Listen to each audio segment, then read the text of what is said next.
Before the fear begins, hit like and subscribe, don't miss the chills. Tell us where you're watching from, and brace yourself for stories so terrifying, they'll haunt your night. My name is Cadence, and I work the closing shift at a small dive bar in the quieter part of my town. The place is nothing fancy, just a dimly lit spot right off the highway, with a parking lot that has a back entrance accessible to the general town. It's the kind of place where the regulars know each other by name, and the jukebox has been playing the same rotation of classic rock for years. Most of our customers are locals, truckers passing through, and the occasional lost tourist looking for a stiff drink. I like it, though.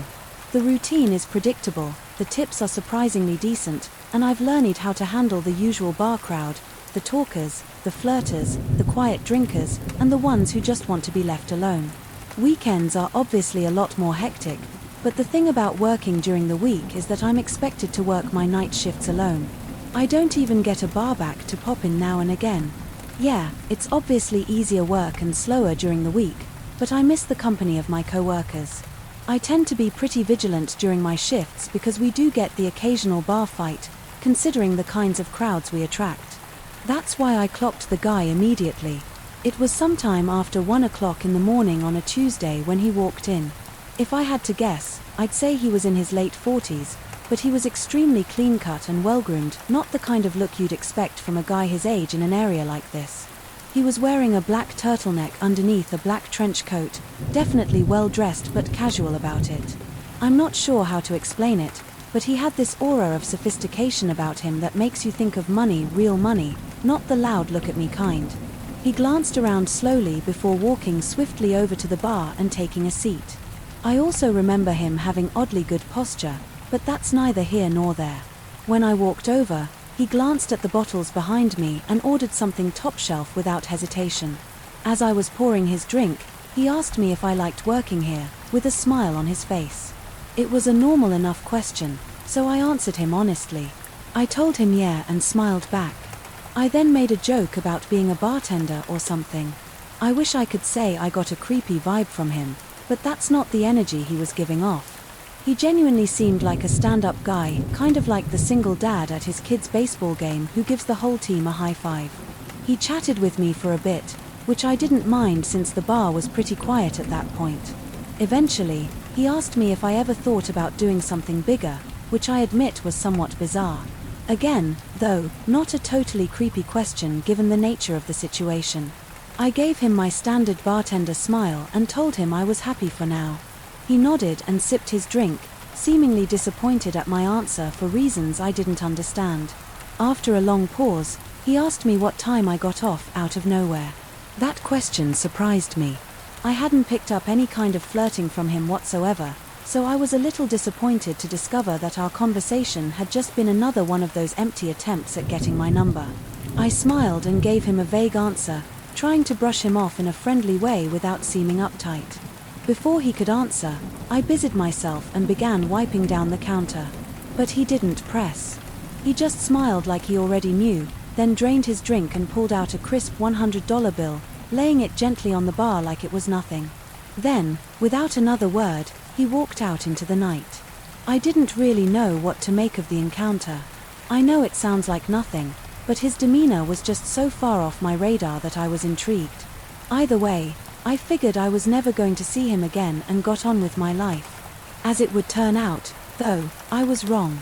About a week later, he came back, only this time, he wasn't alone. There was a woman with him. She drew my attention immediately, not just because I hadn't seen her before, but because there was something about her that felt off. She looked like she was in her mid-30s, dressed in a way that didn't quite match her age. Her outfit was trendy, but it felt like she was trying too hard to blend in with a younger crowd. She wore a leather jacket that looked expensive, paired with ripped jeans and ankle boots. Her makeup was flawless, but there was something about her smile that didn't reach her eyes. It was as if she had practiced it in the mirror 1,000 times, but it still didn't look natural. I watched her closely as the two of them approached the bar. Everything about her seemed calculated, from the way she smiled too easily to the way she leaned against the bar like we were already friends. The man, on the other hand, was silent. He didn't say a word, which I found strange, given how talkative he had been during his last visit. He just stood there, his hands in his coat pockets, his eyes scanning the room like he was assessing it for threats or opportunities. As I was setting down napkins in front of them, the very first thing she said to me wasn't a hello or a drink order but a compliment. She put on this overly joyful smile and said, "You're so pretty." Her fingers brushed against my arm as she said it, lingering just a second longer than normal. I laughed and thanked her, but I could instantly tell that something was off about this woman. Her touch felt invasive, like she was testing my boundaries, seeing how much she could get away with. The man didn't speak, which I thought was also a little strange, given that he had been so talkative last time. They ordered drinks, top-shelf whiskey for him, a vodka soda for her, and as I poured them, the questions came flooding in. The woman asked me how long I'd been working here, how old I was, and a bunch of other small talk questions like that. I answered in short, polite sentences, but I got the sense that this wasn't small talk. She was studying me, her eyes darting over my face, my hands, my posture, like she was memorizing every detail.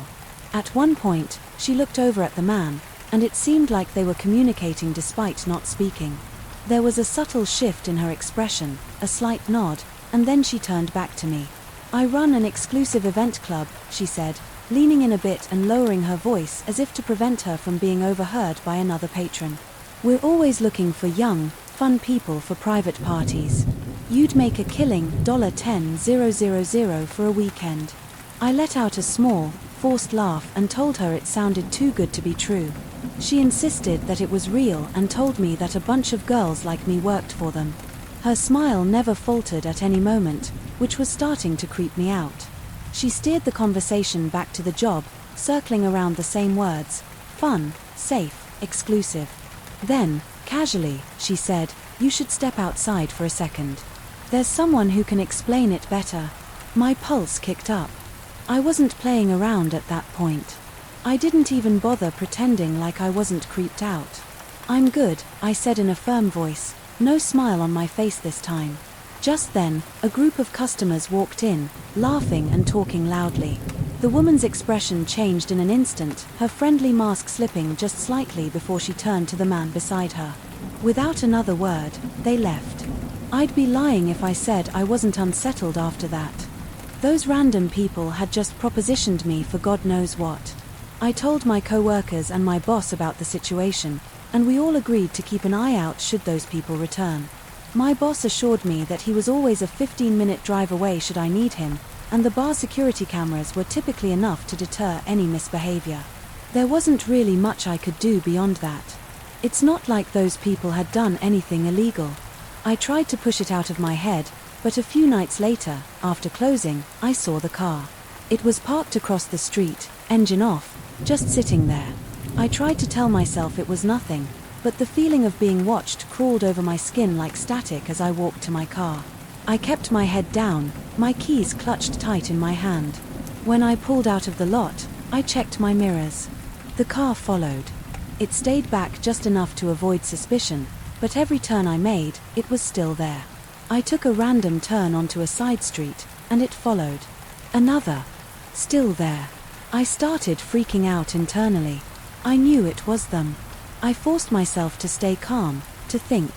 Then, without hesitating, I navigated and pulled into the parking lot of a police station, gripping the wheel so tightly my knuckles practically turned white. The second I pulled in, the car sped off.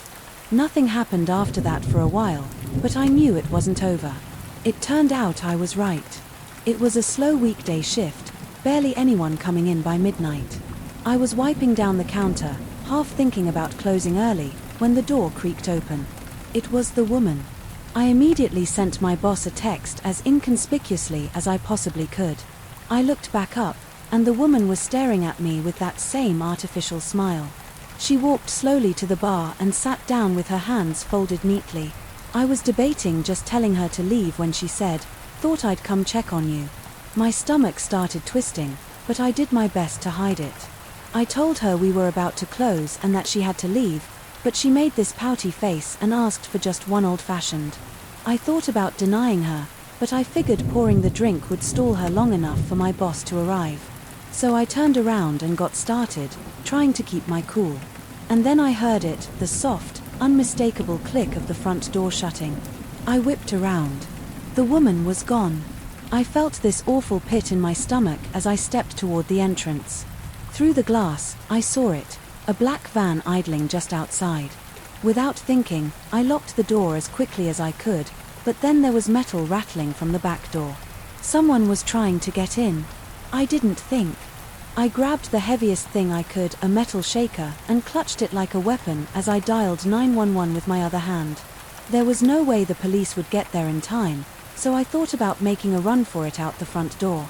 But I didn't. For whatever reason, I was bracing myself for a fight when I saw headlights pulling into the lot. It was my boss. The sounds at the back door suddenly stopped, and a few seconds later, the van pulled out of the lot with a screech.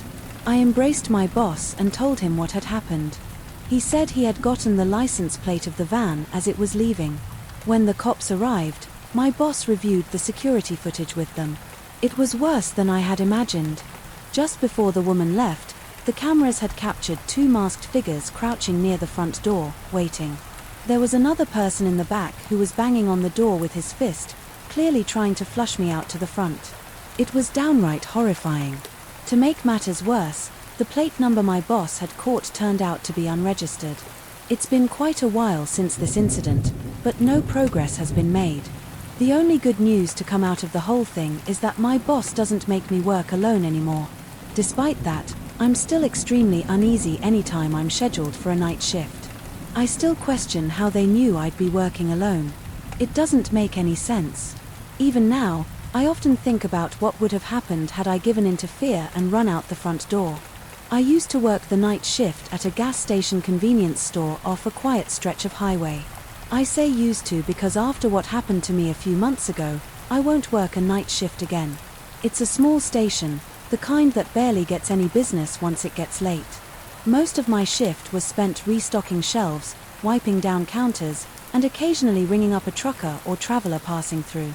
I remember the whole thing vividly. It was just past 2:30 in the morning. By then, even the truckers had mostly dried up, and I was left with basically nothing to do.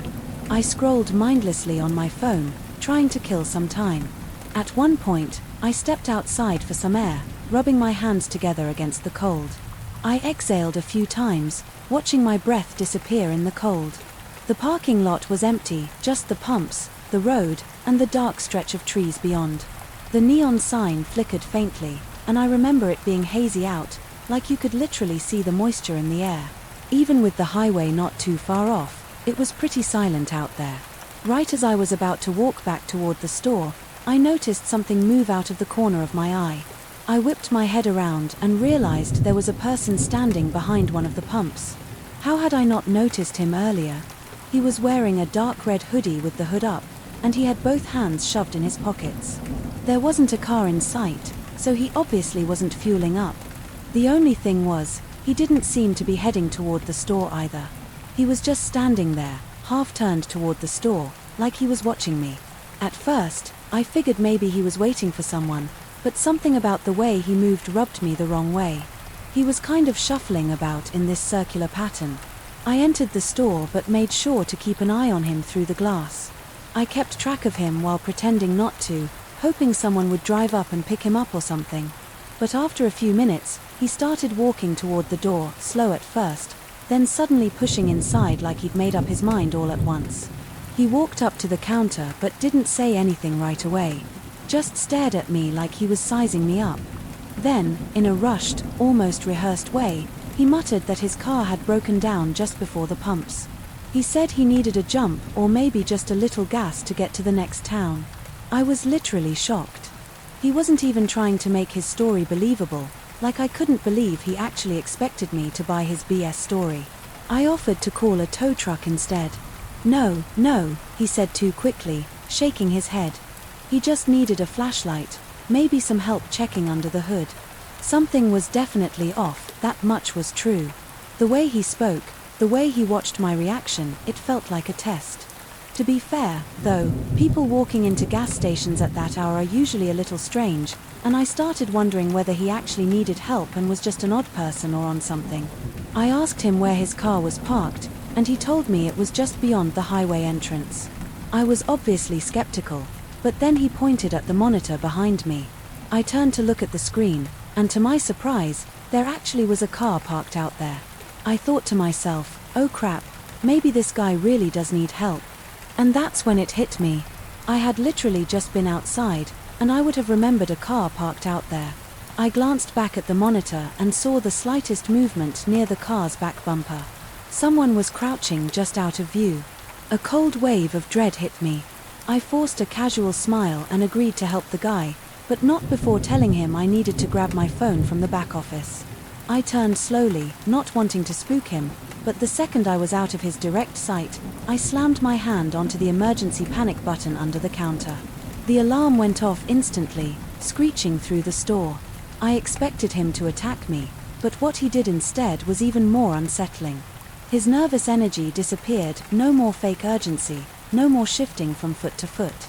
He actually relaxed. His whole body language shifted, and then he smiled, not a panicked smile, not an embarrassed one either. A slow, knowing grin, like he had all the time in the world, like this was amusing to him. I was in shock. I didn't even have time to get physical with him. In one fluid motion, he turned and bolted. I ran to the monitors just in time to see both of them take off, not toward the car but into the woods behind the station. The car just sat there, engine off, headlights off, no one inside. By the time the police arrived, it was exactly as I saw it. The car was still there, but the men were gone. No footprints leading away, no sign of them anywhere. And then one of the officers pointed something out, something I hadn't noticed before. The front passenger door was open. There had been a third person inside the whole time. The police took my statement down, and I turned over the surveillance footage. That was that. A few days later, they followed up with me. They had the car towed and ran the plates. Turned out it had been reported stolen nearly a week earlier, over 100 miles away. No one had come forward to claim it, no reports of missing persons, no other crimes linked to it. Just an abandoned vehicle in the middle of nowhere, with no explanation. That was months ago, and still, nothing. I don't know why convenience stores are such popular targets, but I can say for sure that I will never work another night shift again. Next story. Foreign. I had always been proud of my Native American heritage, but living in modern society, I tended to forget the cultural stories that had been passed down in my family. However, one experience shook me to the core and made me remember that not everything can be explained by science. This all happened about a year ago during one chilly winter night. I was driving back home after a long day at work when I first caught a glimpse of it on the side of Highway 491 near Shiprock, New Mexico. There was something peculiar on the horizon. The way its silhouette moved was unnatural and unsettling, like a creature from another world. At that moment, I laughed it off as nothing more than an odd-looking tree caught in the strong winter wind. As I approached my house on the edge of town, however, the discomfort from that encounter kept gnawing at my subconscious. As dusk fell over Shiprock, I decided to unwind with a little TV and try to put the incident behind me.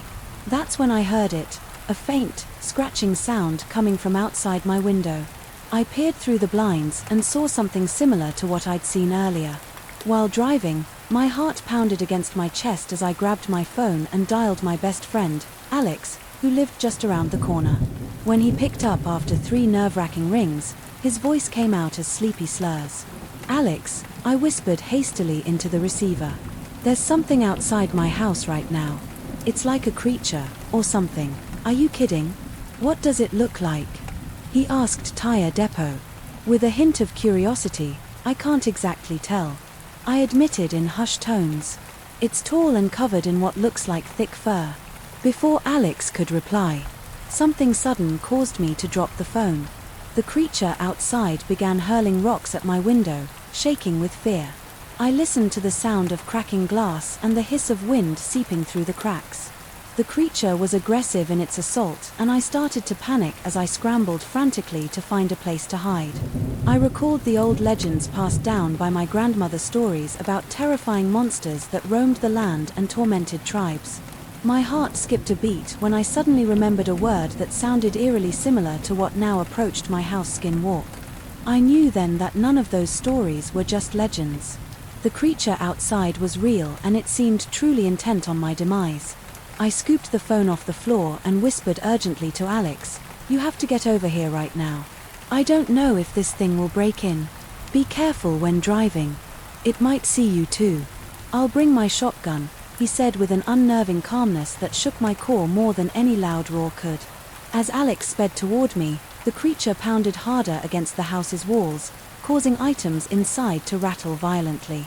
I didn't know how long my hiding spot would keep me safe from this monstrous being, losing all hope. I clenched my teeth and prayed for either a miracle or my inevitable doom. Hiding beneath my bed, I could hear the creature snarling and clawing against the walls. The sound of my shattered window was replaced with the thud of heavy footsteps getting closer as it approached my bedroom. I held my breath, only daring to breathe, when I heard its guttural growl and the sound of someone else's voice echoing through the room. "Hey, ugly, over here!" Alex shouted from the doorway, armed with his shotgun in hand. With that distraction, the creature immediately shifted its attention to him, baring its sharp teeth and screeching as it lunged in his direction. Alex fired a shot and hit the creature square in the chest, causing it to shriek and stumble back from the impact. It landed with a thud on my broken window pane, which sliced its flesh even further. He then aimed at its head and fired again. The second shot echoed through the night, deafening me momentarily.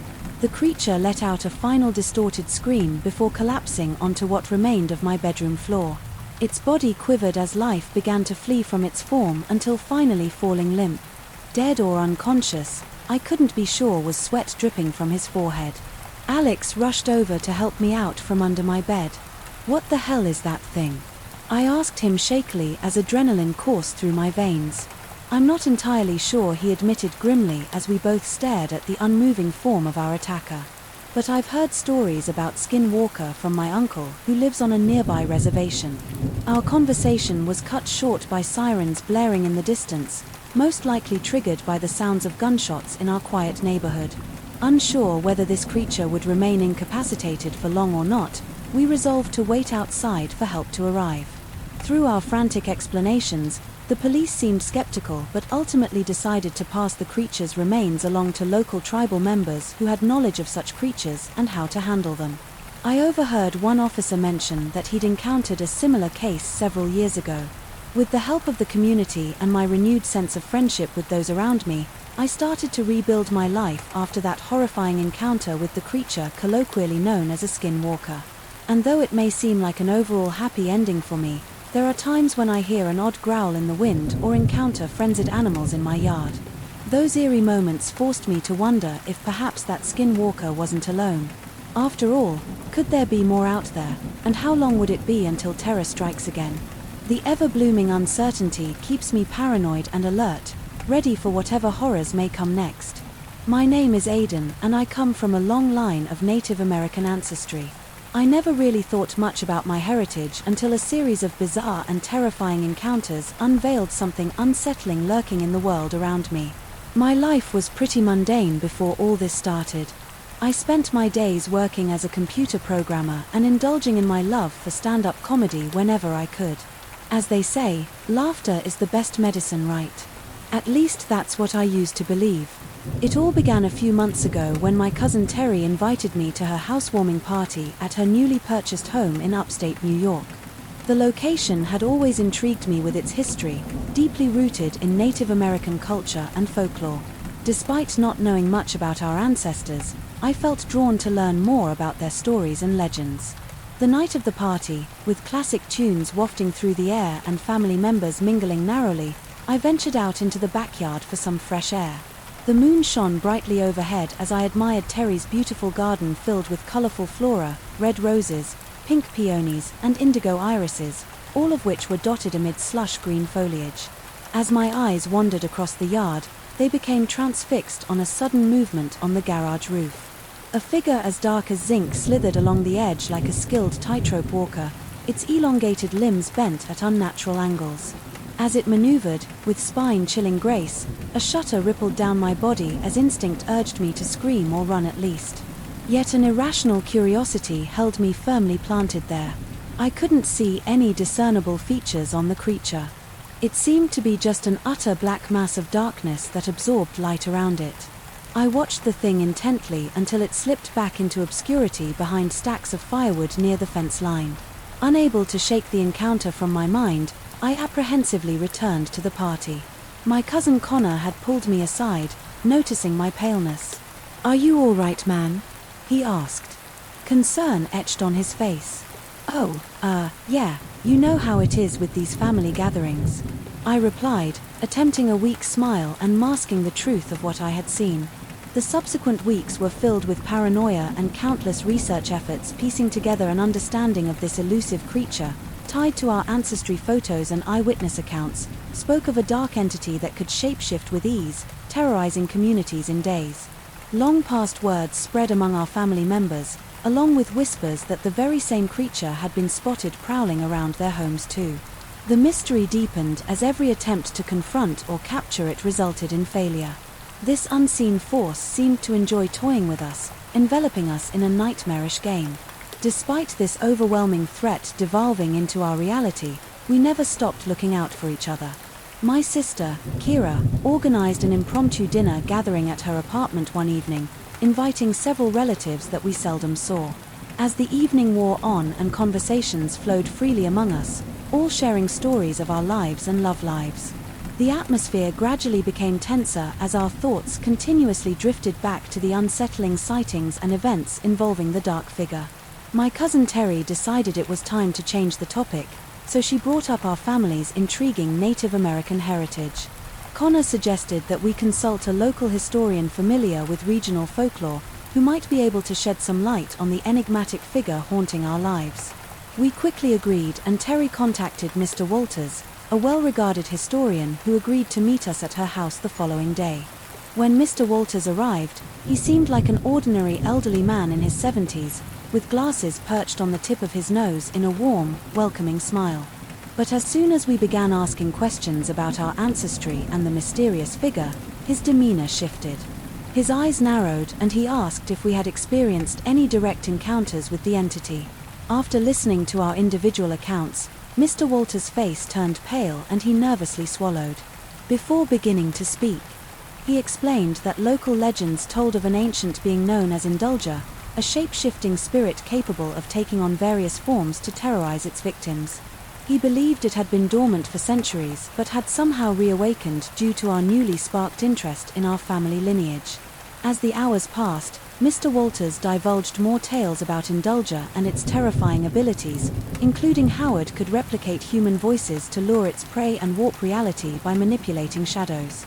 He warned that we must cease all pursuit of our ancestry immediately if we hoped to end this supernatural torment. But despite Mr. Walters' advice, we couldn't let go of our curiosity or erase what we had witnessed from our minds. We needed to confront Nidhogga head-on if there was any chance of ending its reign of terror over our family. My sister, Kira, came up with a plan. We would gather our relatives near Terry's house, the epicenter of the creature's activity, and perform a ritual to summon it before attempting to banish it for good. Late one night our family stood in a circle in Terry's backyard, as Mr. Walters instructed us through the ritual. The eerie silence that hung in the air was interrupted only by our chants and the soft rustling of the wind through the trees. As we completed the final words of the ritual, an unnatural chill swept through our gathering. The solid, dark mass of Indulger emerged from behind Terry's garage, slithering and morphing. As it approached us, its body seemed to swallow all the light around it as its limbs stretched out, as if reaching for us. Terrified, we held hands tightly, continuing to chant, with Mr. Walters guiding us, while desperately hoping this would be enough to banish the ancient spirit. Several unbearable minutes passed as we stood in defiance against Nidogen's sinister presence. Our chants grew louder and more forceful until there was a deafening crack that echoed through the night. All at once, Nidogen let out an ear-splitting screech. Its body convulsed and writhed violently before disintegrating into wisps of black smoke that were whisked away by the wind. There was no celebratory fanfare after our face-off with Indulger. Only relief washed over our trembling family members. We silently acknowledged that perhaps some parts of our ancestry were better left undiscovered. Days turned into months and, though we continued to grapple with what had transpired, life gradually returned to normalcy. However, I couldn't shake one last nagging feeling in the back of my mind. Had we truly banished Nidogen forever or simply angered it further? But with each passing day where no news, sightings, or encounters occurred, we slowly began to move on, hoping we had closed the chapter on the dark entity that once tormented us. But one late autumn night, as I stepped outside to fetch the mail, a chilling gust of wind swept around me, carrying a familiar whisper that made my heart race. It was a soft yet menacing voice that sent shivers down my spine, the unmistakable voice of Nidogen, reminding us that it would never truly be forgotten. Last month, during an early morning dog walk in northern Arizona, I found myself amazed once again by the incredible beauty of the desert landscape. Life has its challenges, but honestly, is there anything more therapeutic than watching the sun rise over the distant mountain peaks? It was just what I needed to clear my head after a long week. Unfortunately, I had no idea that the sunrise's soothing embrace would soon turn into a mysterious and harrowing experience. I was treading along a familiar trail that wound through the outskirts of my small town where the untamed wilderness met with civilization. As I let my dog Rosie off her leash, she playfully darted around, sniffing at various plants and chasing tiny animals scurrying about. The distant sound of construction hummed in my ears as new homes were being built to accommodate our town's growing population. As Rosie and I ventured further on our walk, we came across a small clearing that offered panoramic views of the surrounding area. To the east were hills covered in desert flora under a striking blue sky. In the distance, impressive red rock formations stood tall beyond gently sloping cedar-studded mesas. It was in this spot, where nature's beauty collided with man-made progress, that I first noticed it. A grisly scene unfolded before me, large footprints dotted through an area littered with what appeared to be the mutilated remains of smaller creatures. Their injuries were severe, with some missing limbs or entire chunks of their bodies torn apart in what looked like an immense struggle. The evidence suggested immense strength and merciless ferocity. Feeling a deep unease, my mind fought against reality. This couldn't be happening right here at home in broad daylight, could it? Rosie seemed puzzled as well. She seemed to sense something ominous as she sniffed at every trace of viscera and track lingering, since out of nowhere came a shrill howl resonating from deeper within the untamed wilderness, accompanied by a spine-chilling presence. Rosie and I exchanged a worried glance before we began to cautiously backtrack along the trail. The once serene landscape now felt claustrophobic, as though we were being watched from all directions. Despite our haste to return home, the unsettling feeling grew stronger. Our hopes for safety were shattered when we encountered what could only be described as a monstrous abomination. Straight out of ancient Native American lore, it stood hulking and bipedal on two legs, enveloped and added fur, with piercing, intelligent eyes hidden beneath heavy brow ridges. The two of us stood petrified as the creature regarded us with a mixture of curiosity and something that could only be identified as malevolence. It bared its jagged teeth in an unmistakable grin, raising a trembling arm to reveal its elongated claws. Rosie growled all the hair on her back, standing on end. Although she was brave, it was obvious that she too sensed the extraordinary danger we faced.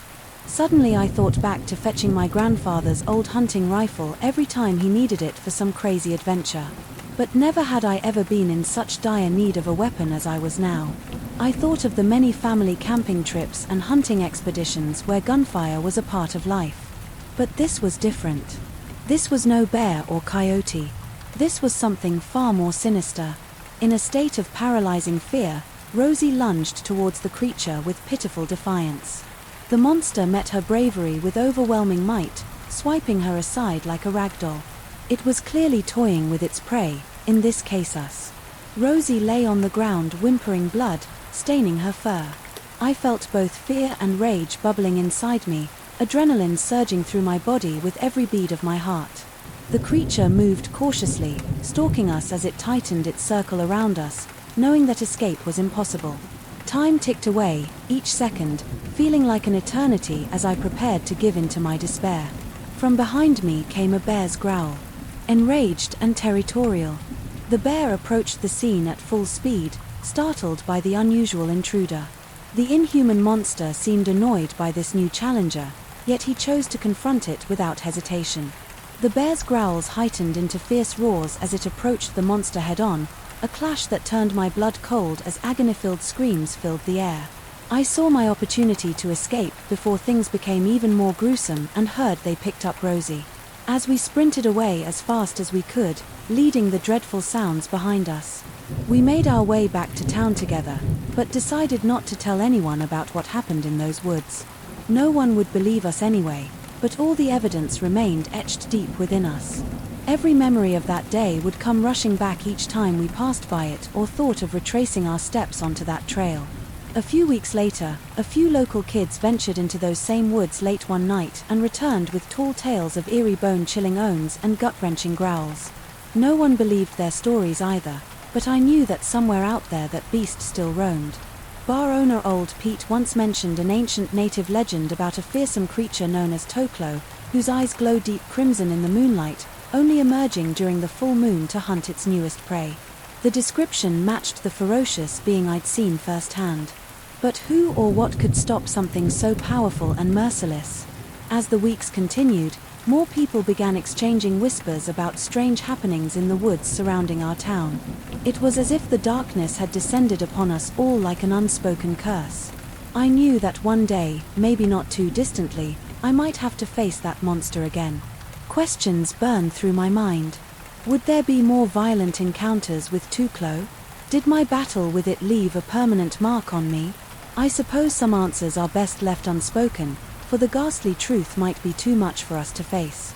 That lingering terror remains like a specter haunting both our memories and our daily lives. But isn't that precisely what keeps us vigilant? The knowledge that somewhere out there lies an evil we're powerless against drives an innate primal instinct within us to survive at any cost, perhaps to close, mere existence, makes us all wary of what we cannot comprehend or control. The darkness ever lurking in unknown realms that no human has ever witnessed before, reminding us that we're never alone in this uncertain world. My name is Jake Windrider, and I'm a Native American who ran into an unexpectedly chilling experience a few months ago in the Mojave Desert of California. I have a knack for discovering off-the-beaten-path places, and one early February morning I found myself in an eerily calm and quiet location known as Helltown Flats.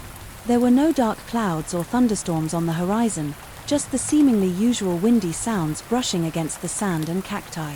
I had been looking forward to exploring this fascinating area. Although it was notably isolated and harsh, it seemed like a remarkable adventure back then. Now I shudder at the mere thought of the place. With curiosity driving me forward, I stumbled upon an abandoned dwelling that sat awkwardly against the desolate landscape. The wooden door was partially ajar and creaked as the wind toyed with its once bright paint had long since faded to dark brown flakes. This looks promising, I muttered to myself with overconfidence as I pushed through the doorway. The air inside was stale, heavy, with a mixture of desert dust and lingering memories trapped within its crevices. The interior held only shadows and remnants of what life might have once held there. Sifting through debris, covered relics casually strewn about, I found something fascinating embedded in one of the wall corners, primitive drawings crudely depicting humanoid figures with elongated limbs and unnervingly large eyes. During my exploration of this former home, I discovered several items, strange enough to pique my interest. Further bones scattered across the floor that appeared partially not upon unsettling claw marks left on some surfaces. Crude traps hidden around corners under piles of debris that appeared seemingly untouched for years on end approached quickly in these desolate parts of California's unforgiving desert lands. As darkness began melding with twilight's last gleaming light, queer howls filled the still night air, haunting and unnatural noises unlike any I had heard before. I had just finished restoring a century-old matchlock pistol that I found in the house, intending to keep it as my prized artifact from this journey. However, given the concerning noises assaulting my ears, I decided precaution was in order, wrapping a bandana around the pistol's grip to muffle its age-old creaks. I retraced my steps through the house only to come face to face with someone, or rather something, standing between me and the exit. It towered at least 7 feet tall. Its lanky body draped in coarse hair, made even more prominent under the moonlight streaming through a cracked window, this creature stood eerily motionless, its elongated arms stooping toward the ground. The most terrifying feature, however, was its sunken black eyes. which appeared bottomless as they stared directly at me. Every fiber of my being screamed. "Danger! Who are you?" I asked incredulously. While tightening my grip on the ancient pistol, the clicking noise pierced through the tense silence as I cocked it into a ready-firing position. However, this sound seemed not to deter the monstrosity looming ominously before me. Instead of speaking or making any sudden movements, the creature simply tilted its head to one side, as if examining me better. My heart pounded in my chest, and I knew I had to make a decision quickly. Ignoring the fear that consumed me, I raised the matchlock pistol with trembling hands. "Stay back," I commanded, my voice hoarse and barely audible. The creature didn't move but continued to stare at me with its deep, unsettling eyes. The howling from the night seemed to get louder. As if fueled by my growing desperation, seeing no other option, I discharged the ancient weapon right into the creature's face. The gunshot echoed through the room. I expected it to collapse on the floor or at least retreat, but it remained standing completely unfazed by what just happened. Panic gripped me as I watched. The wounds on its face quickly healed themselves. It was clear this was no ordinary human being. My mind raced as I tried to think of a way to escape my seemingly impending doom. The creature moved closer to me and, despite my terror, something about it seemed familiar. That's when it dawned on me. Those crude drawings on the walls earlier were some kind of primitive warning tales of the scripted. Mastering my courage, I managed to break away from its gaze and run towards a small back window I saw earlier while exploring the house, despite his shock pain as glass splinters from shattered windows pierced my skin. My escape attempt was successful. Bruised and bleeding, I stumbled through the desert sands as fast as my legs could carry me. Hours later, exhausted and mentally drained, I stumbled upon a small desert cafe called the Oasis. Inside, locals and travelers swapped stories over drinks and hearty meals. Noticing the state of disarray in which you are, an old local named Jeb offered his help in exchange for a story. Hesitantly, I shared my encounter with the mysterious creature in the abandoned dwelling, hoping to find answers, or at least solace, among locals who knew the area well. Jeb listened intently, and when I finished talking, he looked deep into my eyes and solemnly whispered, "That's what we call the Nightwalker. I've been here since I was a boy, and probably before that too. It's best you pray to never encounter it again." As I caught my breath and thanked Jeb for his help, there was a sudden commotion in the cafe. Reports of other travelers witnessing strange entities patrolling the outskirts of town had reached the bartender. A chill ran down my spine as Jeb's words echoed in my head. Best you prayed to never encounter it again. After that sleepless night at the Oasis's roadside motel, I packed my belongings and left that desolate place behind. Disturbing memories of the night walker continued to haunt me. Even now, as I recount this experience, and every time I hear strange howling on a windy night, a shiver runs through me. It's as if those eerie noises are there to remind me of the lurking creature that still roams free in that deserted landscape, waiting for me or someone else to cross its path again. While living in the isolated wilderness of Arizona near the Navajo Nation, I spent my days practicing hunting skills and enjoying the solitude of nature. Perhaps it was my Native American heritage that led me to adopt a more traditional lifestyle. My great-grandmother was Navajo and often shared tales from our ancestors. As the evening progressed, our family would gather around a warm fireplace with cups of hot chocolate, listening intently to her stories. One such narrative in particular stood out. However, I always thought it was just an entertaining myth. Occasionally, I would drive down to the nearest town for supplies, leaving early in the morning to make the most of my day before nightfall. The journey would take me through a canyon line with massive rock formations, inevitably leading me back through those desolate roads at dusk on a chilly autumn day. After finishing my shopping, I headed back home. Just as twilight settled over the land, the vibrant colors of the rocks were fading into darkness. As I carefully navigated my truck through familiar turns, listening to the screeching sounds of nocturnal animals waking up for their nightly hunt, not paying attention, I suddenly slammed on my brakes as a horrible stench assault in my nostrils. It was a mix between decay and burning sulfur. It was utterly disgusting and, unlike any smell I've ever encountered before, the odor was almost palpable and caused me to gag involuntarily. Feeling confused and disoriented, I cautiously got out of my truck to investigate the source of the ghastly aroma. Though it was dark, I could still discern an area where the ground seemed disturbed, like something heavy had been dragged across. Flies buzzed noisily in that specific vicinity. As I pondered these observations, a distant sound caught my attention, something akin to laughter mixed with an anguish sob or cry. Puzzled by this eerie combination of noises coming from deep within the canyon, I hesitated before deciding it was worth going off-road to satisfy my curiosity. Walking over treacherous terrain, I followed the unusual sound, each step crashing down on dry leaves underfoot. As I continued, its volume increased, echoing off the rocks beside me and amplifying the spine-chilling sensation. A gut feeling that this might be beyond what I prepared for flooded my thoughts. Eventually I arrived at a clearing where I discovered several torn animal bodies of varying species. They appeared to have been violently torn apart. Twisted limbs, deep gashes, and entrails spilled onto the blood-soaked earth, evidence of a horrific end in anguish. Realizing the severity of the situation, panic began coursing through my veins. Amidst my horror and revulsion at this gruesome scene, that unsettling sound rumbled once more, my heart racing. I scanned the area nervously only to identify a dark figure crouching no more than 20 feet from me, though its appearance was cumbersome and partially obscured by shadows. Two beady yellow eyes locked onto my own. Without a moment's hesitation, the creature lunged at me. As the creature lunged at me, I instinctively hurled myself sideways, narrowly avoiding its clawed grasp. While the force of its attacks centered, tumbling to the ground, its grotesque formed right back and forth between quadrupedal and bipedal stances, its gnarled limbs covered in scarred mottled skin. The disturbing symphony of laughter sobs emanating from it made it clear that this was no ordinary animal or even a human. I could feel blood trickling down my cheek as a sharp sting reminded me of a scratch I had sustained during my stumble, feeling adrenaline coursing through me again. I sprinted back toward my truck.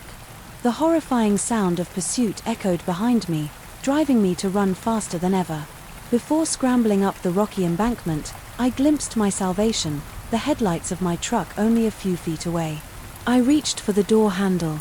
Just as one of the creature's appendages wrapped around my leg, its claws puncturing my calf, depressing his scream, I frantically aimed a kick at its head with my free foot.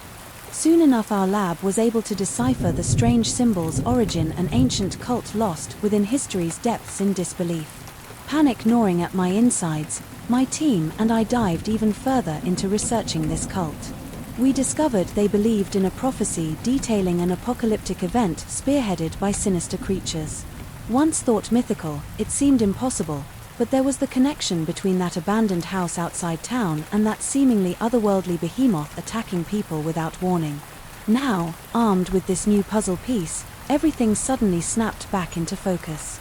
We intensified our efforts, scouring every historical archive we could access for more information on the cult and its sinister creatures. It became apparent that their reappearance was not coincidental, but carefully planned out through years of deception and occult ritual. On Sunday morning, around 8:30 a.m., as we prepared to apprehend one of the surviving cult members, our worst fears were confirmed. An emergency alert blared through our radios with news of another attack.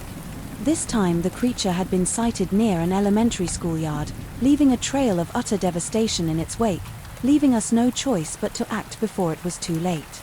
Closing in on the alleged hideout of the surviving cultists, a seemingly normal apartment on West Street, our showdown began. My heart pounded ferociously as my team led a tense standoff against this mysterious figure. Amidst the chaos, I couldn't help but notice his intense blue eyes as he lunged towards us with rage. Yet even blooded and injured from the crossfire, he uttered sinister laughter that sent shivers down our spines. "You think you've stopped us?" he cackled between breaths. This is just the beginning, and with those ominous final words, he died. Grieving the losses we suffered and afraid that we hadn't seen the last of these creatures, we continued to gather evidence, intending to expose this forgotten cult's return and alert anyone who would listen. Little did I know that this investigation would haunt me for years to come, with countless sleepless nights filled with whispers in the dark and harrowing nightmares that felt too real. No matter how hard I tried to banish them from my life, they always seemed to be lurking just out of sight. Even now, despite resigning from my position and attempting to put it behind me, I often find myself gazing out beyond dark windows at night or peering into shadowy corners, wondering if the next creature that next strike is closer than we think. The truth is out there, hidden beneath unknown depths, and sometimes brutal honesty can be the most terrifying aspect of all. All I know is that we must be prepared for anything, because our world isn't as straightforward as it seems. I couldn't help but chuckle as I recalled the inside joke Dad and I shared about being on bear patrol. You see, I'm a park ranger in the heart of Pocahontas State Park in Virginia.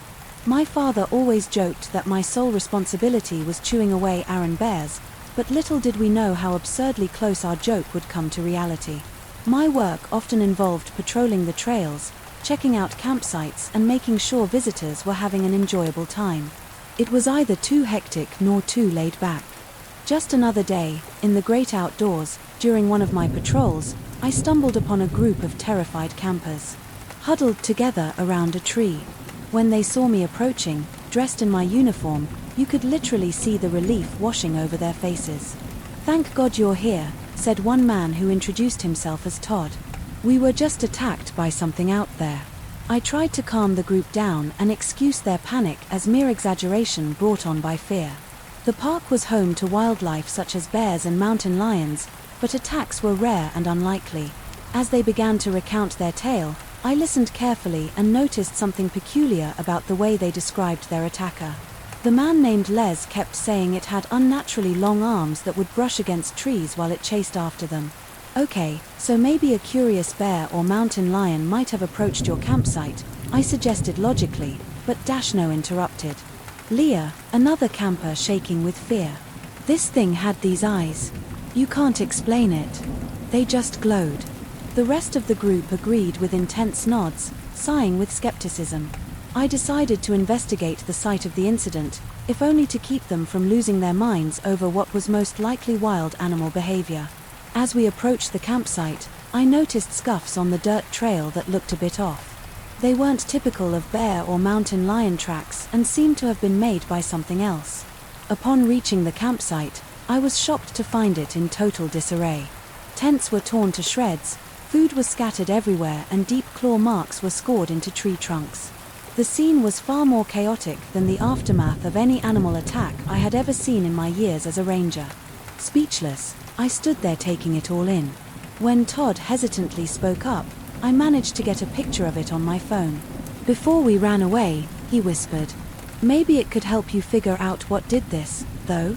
I couldn't dismiss the idea that whatever attacked them was unnatural. I reminded myself to remain objective. Cautiously, Todd handed me his phone and pointed to a blurry image that left a chilling sensation creeping up my spine. It was partially obscured by the trees, but clearly visible. Not something brought on by an overactive imagination or hysteria. The creature, for it certainly wasn't any known animal, glared back with that piercing glow described earlier. Les gulped at the sight of it and shuddered. "Remember when I said about its long arms? That's what saved us. It got tangled up in some branches while chasing us." My heart raced as I tried to concoct a practical explanation for what attacked these people, while simultaneously fighting off increasing fear. After helping the campers pack their belongings, we returned to the main campground, where they would stay until the morning. Once they were settled, I called for backup and shared the terrifying photo with my supervisor, who was just as puzzled and equally concerned as night fell around us. We questioned if we were truly prepared for whatever lay hidden in the shadows of Pocahontas State Park. Little did we know that as we took shifts, watching the campsite each hour would bring even more appalling horrors crawling out from the depths of the woods, bringing new bone-chilling truths to light. As we continued our watch over the campsite, my fellow rangers and I couldn't shake the unnerving feeling that we were being watched. It made sense. Given that the creature appeared to be elusive and cunning, I couldn't help but wonder if it knew of our presence and was lying in wait for the right moment to strike.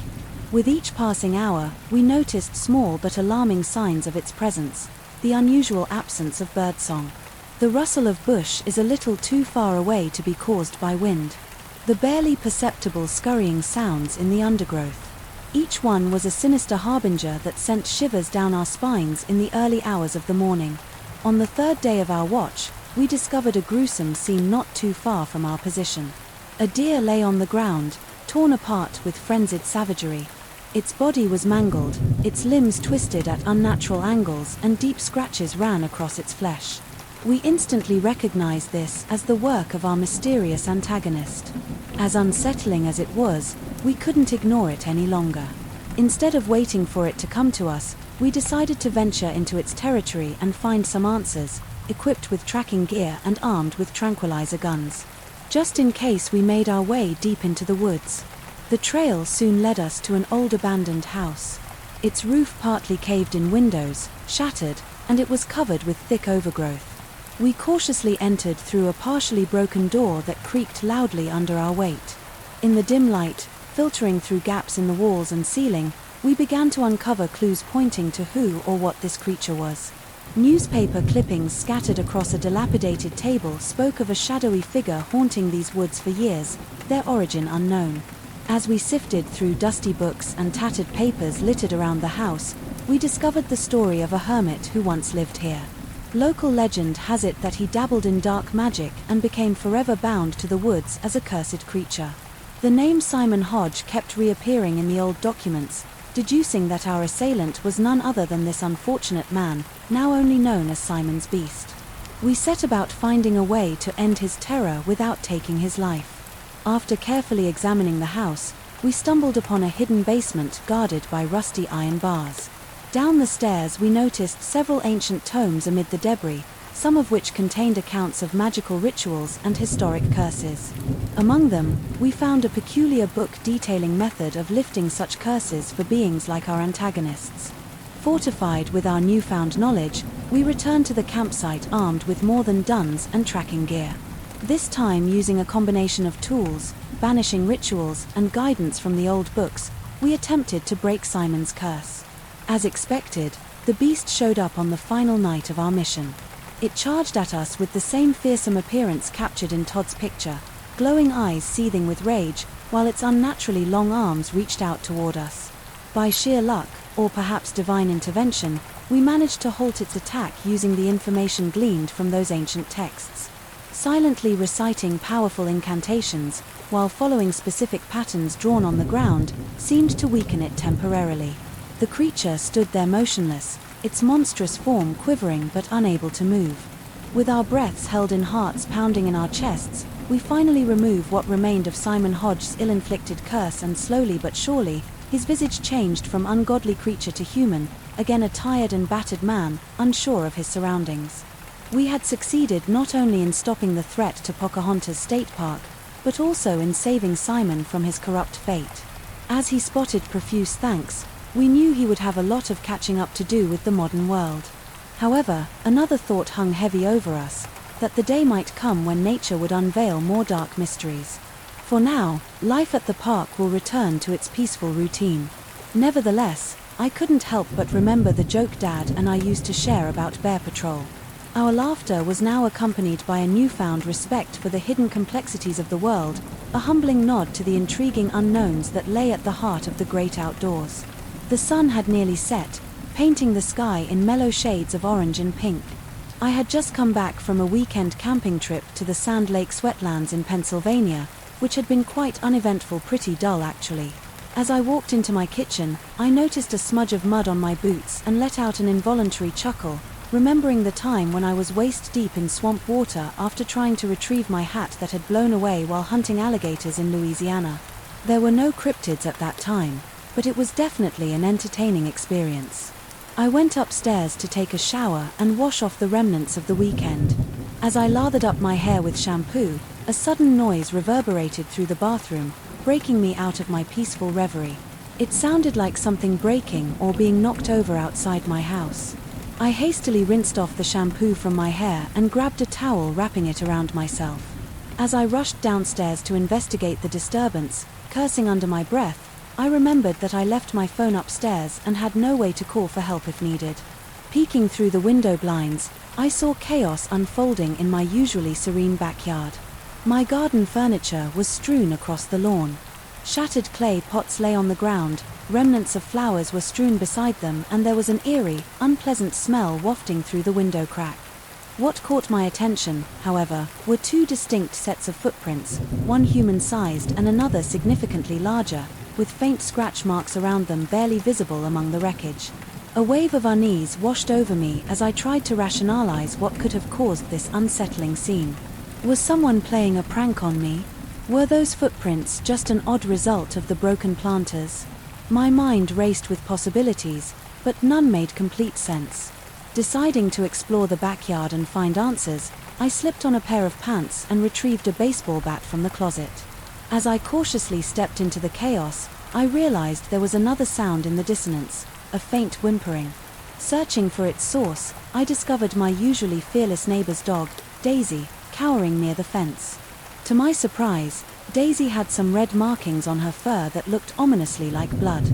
Examining her more closely, I saw deep scratch marks along her side, as though she had tangled with some massive beast.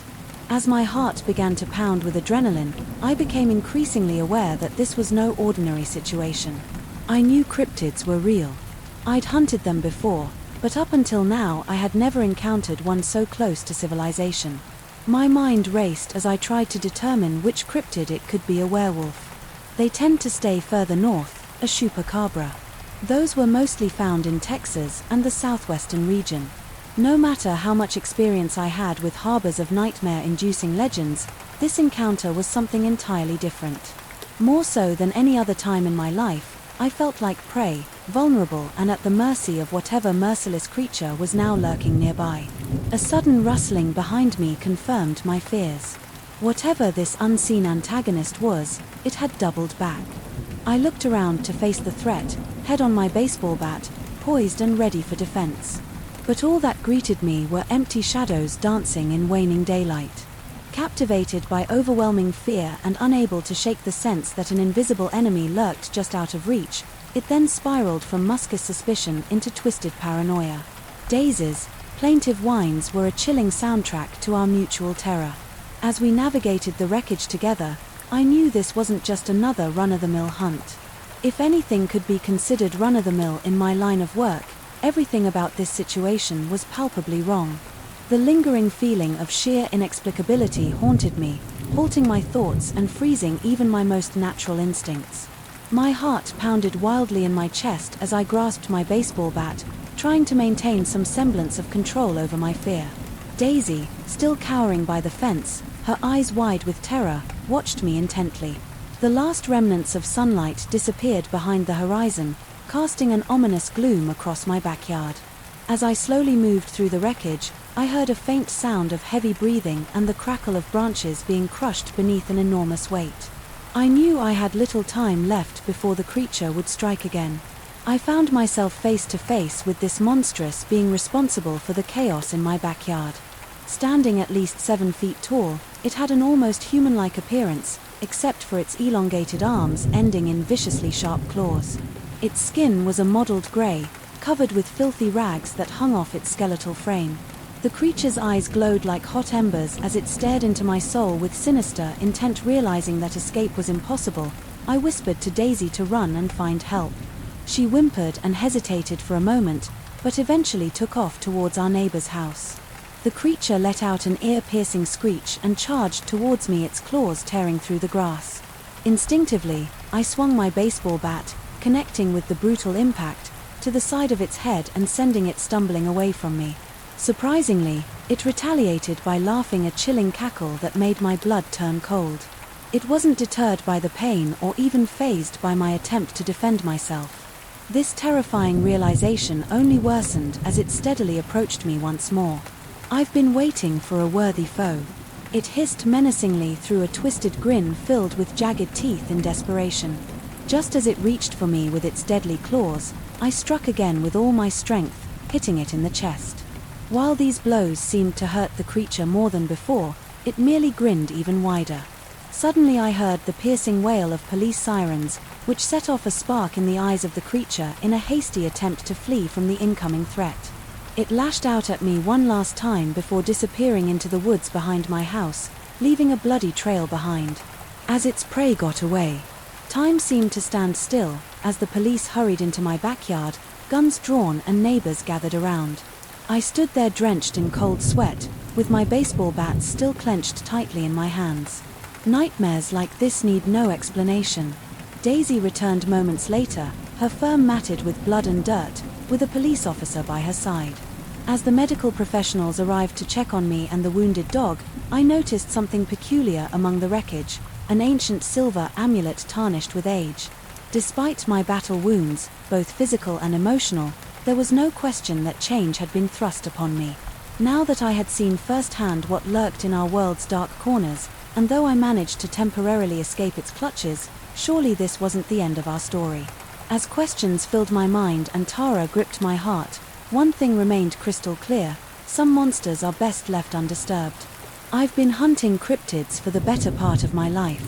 If you had asked me 20 years ago if I believed in these creatures, I would have replied with a hearty laugh and sarcasm. But I've seen things and experienced encounters that would make even the most stalwart among us shiver. In fact, there's this one particular story that still haunts me to this day. Now let me be clear, I've taken down a fair share of creatures that go bump in the night. So when I got word of strange happenings in the small town of Clearwater, Florida, I was more curious than terrified. People spoke of something hiding in their midst, stalking and hurting anyone who ventured too far into the woods. My arrival in Clearwater was deceptively tranquil, a placid little town with nothing suggesting danger or malevolence lurking close by. Still, the tension was apparent among the townsfolk. While grabbing a much-needed cup of coffee at a local diner, an elderly man saddled up to me and whispered, "Watch yourself out there. Not everyone comes back." For someone like me who thrives on adrenaline, those words were as good as a roadmap to finding whatever was stalking this town, and so I started scouting around the woods near Clearwater. The silence of nature was almost unnerving. As I slowly crept through the underbrush and tall grass, eyes peeled for any sign of trouble. As it became darker with the setting sun shadows stretched across my path, suddenly out of nowhere came a good, wrenching scream, simultaneously distant yet shockingly close. It sent chills through my body. As my senses went on high alert, I sparked up my flashlight and sprinted towards the sound. It wasn't long before I discovered dark pools of blood spreading out between the trees, still viscous and fresh. Another shriek rang out, and this time it was more agonized than before. I had to act. I pushed forward and a grisly sight met my eyes, the mangled remains of someone, their limbs twisted into gruesome angles and flesh grotesquely torn apart. I gagged at the stench as I tried to make sense of what could have done this. Suddenly, something heavy smashed into me from behind, sending me hurtling to the ground before I could steady myself or react. I spotted an ancient monstrosity that made my seasoned heart beat with dread. Its towering frame was twisted with malformed muscles and null bones. It seemed half-human, but also entirely separate from anything I'd ever encountered before. It let out a guttural snarl as it brandished long, sharp talons soaked in the blood of its hunt. This creature could have been the Grafton monster or Wendigo, but that moment was not the time for analysis. While still unclear about its identity, I knew one thing for certain: it wanted me dead, drawing my weapon, a custom-made pistol with silver rounds. I knew this would either be my crowning achievement or my doom. The beast lunged once more as I dodged its attack quickly, firing a few rounds into its grotesque form. It shrieked in pain but retaliated with renewed vigor. In a split-second decision, I opted to keep my distance, heading back towards town as fast as my legs could carry me. All the while the monster pursued me with relentless enthusiasm. The sounds of our battle echoed through the dark forest. Screams and snarls melded together in a cacophony of terror that surely sent shivers running down the spines of anyone who overheard. My legs burned with exhaustion as I sprinted towards the town, my heart pounded in my ears, deafening me to the beast's movements. But I knew it wouldn't be far behind. The edge of the forest wasn't too far off, but it felt like an eternity as I raced to put distance between myself and that horrifying creature, the Grafton monstrosity Wendigo hybrid. "Whatever you are, you're not getting me today." The words tore from my lips in between labored breaths. Just as I neared the tree lean, I stumbled over an exposed root and fell onto the grass, disoriented, frantically dragging myself back up. I noticed someone moving towards me, a local hunter named Dave. We exchanged a few hurried words. "Dave, get out of here, get everyone to safety." I panted, "Secure your homes and wait for help." What? What on earth is going on? He replied, his eyes wide with confusion and dawning panic. No time to explain, just evacuate everyone. Now lives are at stake. Obviously, shaken but aware of my urgency, Dave nodded and began racing back to the town to warn the others. I turned my gaze back to the woods, waiting for that beast's reappearance, when suddenly its wrenching screech tore through the air one last time. It emerged from the darkness, grotesque and terrifying, standing on two legs with branches tangled in its unkempt hair like a manere. Its monstrous body was a macabre fusion of human and animal-like features. Twisted bones sprouted from its spine, and its face was distorted in a horrifying display of otherworldly malice. With no time left for delay, I aimed my silver-loaded pistol and fired at the monster with every round. I had left some bullets slice through its grotesque flesh, while others ricocheted off its protruding bones. The beast let out a paint inhuman. How that caused me to shudder at the sheer intensity. It gave me one last hateful ear before it retreated back into the darkness of the forest, leaving a gruesome trail of black ichor in its wake. The ensuing days were a blur. The local law enforcement and some of my colleagues arrived to comb through the area searching for that unholy beast. Both hunting parties returned from the forest empty-handed, reporting that the creature had simply vanished. Despite my brush with death, life in Clearwater began to return to normal. The sounds of laughter and lively chatter filled the streets as residents joked about their near-mythical monster, but deep in their eyes a flicker of unease remained. They knew they'd been spared by mere chance. I refused to call it a success. How could I, when that creature remained at large? Finally, weeks later, it was time for me to leave the small town behind. Clearwater would eventually become another entry in an ever-growing log of cryptid encounters. As I carried my suitcase towards my truck, Dave approached me, his hand outstretched. We shook hands firmly, and he said words that would haunt me even more than my encounter with the monster. "You did what you could. Thanks for saving us." With a nod, I responded, "Just doing what I can." My voice was heavy, with unspoken regret and responsibility. I left Clearwater with the feeling that would linger for years, unsettling thoughts that this monster had not been caught or killed. While some would insist on calling it a victory for scaring the creature away, I couldn't help but wonder what other towns might suffer under its horrific grasp. And so I drove on to the next chapter of my life as a cryptid hunter, with equal parts determination and dread, ever mindful of the horrors that lurked in the shadows, eager to usher victims to a fate mocked by unimaginable gore and pain. Working as a police officer in the small town of Red Lake in Oregon has its benefits: a short commute, friendly faces all around, and seldom any real danger. But on occasional nights things take an uncomfortable turn. It was a breezy, awesome evening. As the sun started dipping behind the hills, I felt a slight chill in the air and thought it would be a good time to stretch my legs and grab a coffee. A block from the station, I stumbled upon an unfamiliar crime scene. While walking past an alleyway, there was poor Henry, the local grocery store owner, lying lifeless, with his insides grotesquely exposed in a pool of blood. "Bloody hell," I muttered under my breath. Another officer approached me and shook his head solemnly. "It's serious. Dan, the body's been mutilated beyond recognition." As we were scanning the area for clues, we found that all traces led further into the red marshlands on the outskirts of town. "We should loop in other departments," I suggested, but time was slipping through our fingers. An urgency took precedence over procedure. Carefully navigating the damp terrain of the marshlands, with flashlights barely illuminating our path, we sensed movement ahead, not like a person hiding, but rather something crawling about on all fours. What emerged was a being that left us paralyzed with fear and disbelief. A horrific amalgamation of human and beasts covered in tufts of fur, so dark they seemed to drain light from their surroundings. "What in God's green earth is that thing?" Corey whispered next to me. "To hell if I know," I replied. As we continued watching its movements, stealthily tracking this entity as far as possible became not only a quest for justice but also essential for Red Lake safety. But pursuing it proved tricky. No known tactic could match its speed or stealth. As we approached the edge of the red waters, cautiously stepping further into the murky landscape, we picked up a faint sound in the distance: laughter. It was eerily distorted and garbled, like something trying its best to mimic human speech. A bizarre history of local disappearances and unsolved killings now haunts us. Were they possibly connected?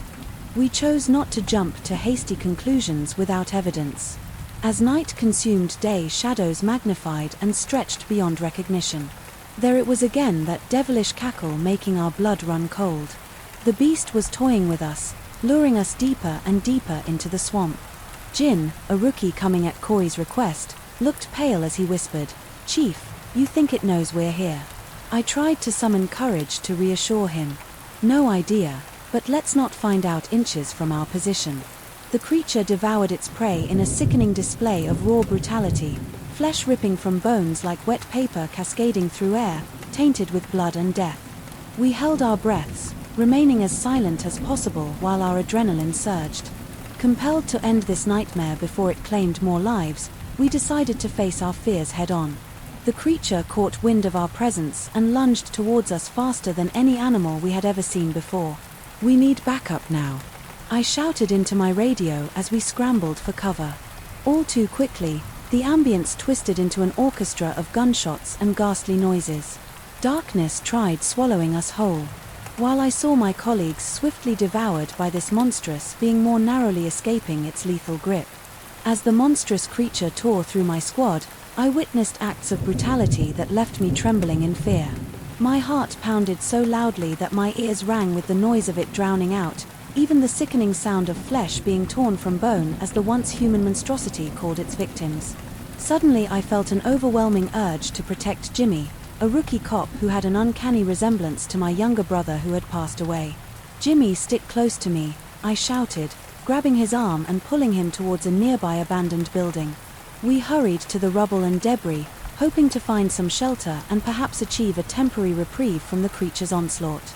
As we stumbled our way through the darkness, I heard Jimmy mumbling something under his breath, with my breathing heavy and quick, rasping anxiously between words. I asked him what he was saying. "He goes by the name Lazarus," he managed to choke out, his voice barely audible above our own frantic breaths. He was a scientist specializing in experimental gene manipulation. He disappeared a few years ago after being accused of conducting unethical experiments on human subjects. His revelation sent a chill down my spine. This was no beast summoned from some ancient curse or foreign legend. No, this was something far more real and horrifying. Man-made terror run amok. Jimmy continued with his expose while we cautiously navigated the dark corridors and rooms of the building. Lazarus supposedly died during one of his experiments when it went awry, but it seems clear now that death did not claim him completely, at least not in the way most expect. His words echoed in my ears as we reached a dead end in our chosen path, a room with floor-to-ceiling bookshelves and a weather desk cluttered with dusty glass jars filled with unrecognizable specimens panicking. We knew this makeshift shelter would not hold against the relentless pursuit of Lazarus for long. "Let's barricade the door," I whispered to Jimmy, forcing a confident smile as I pried a bookshelf from the wall and used it to block the door.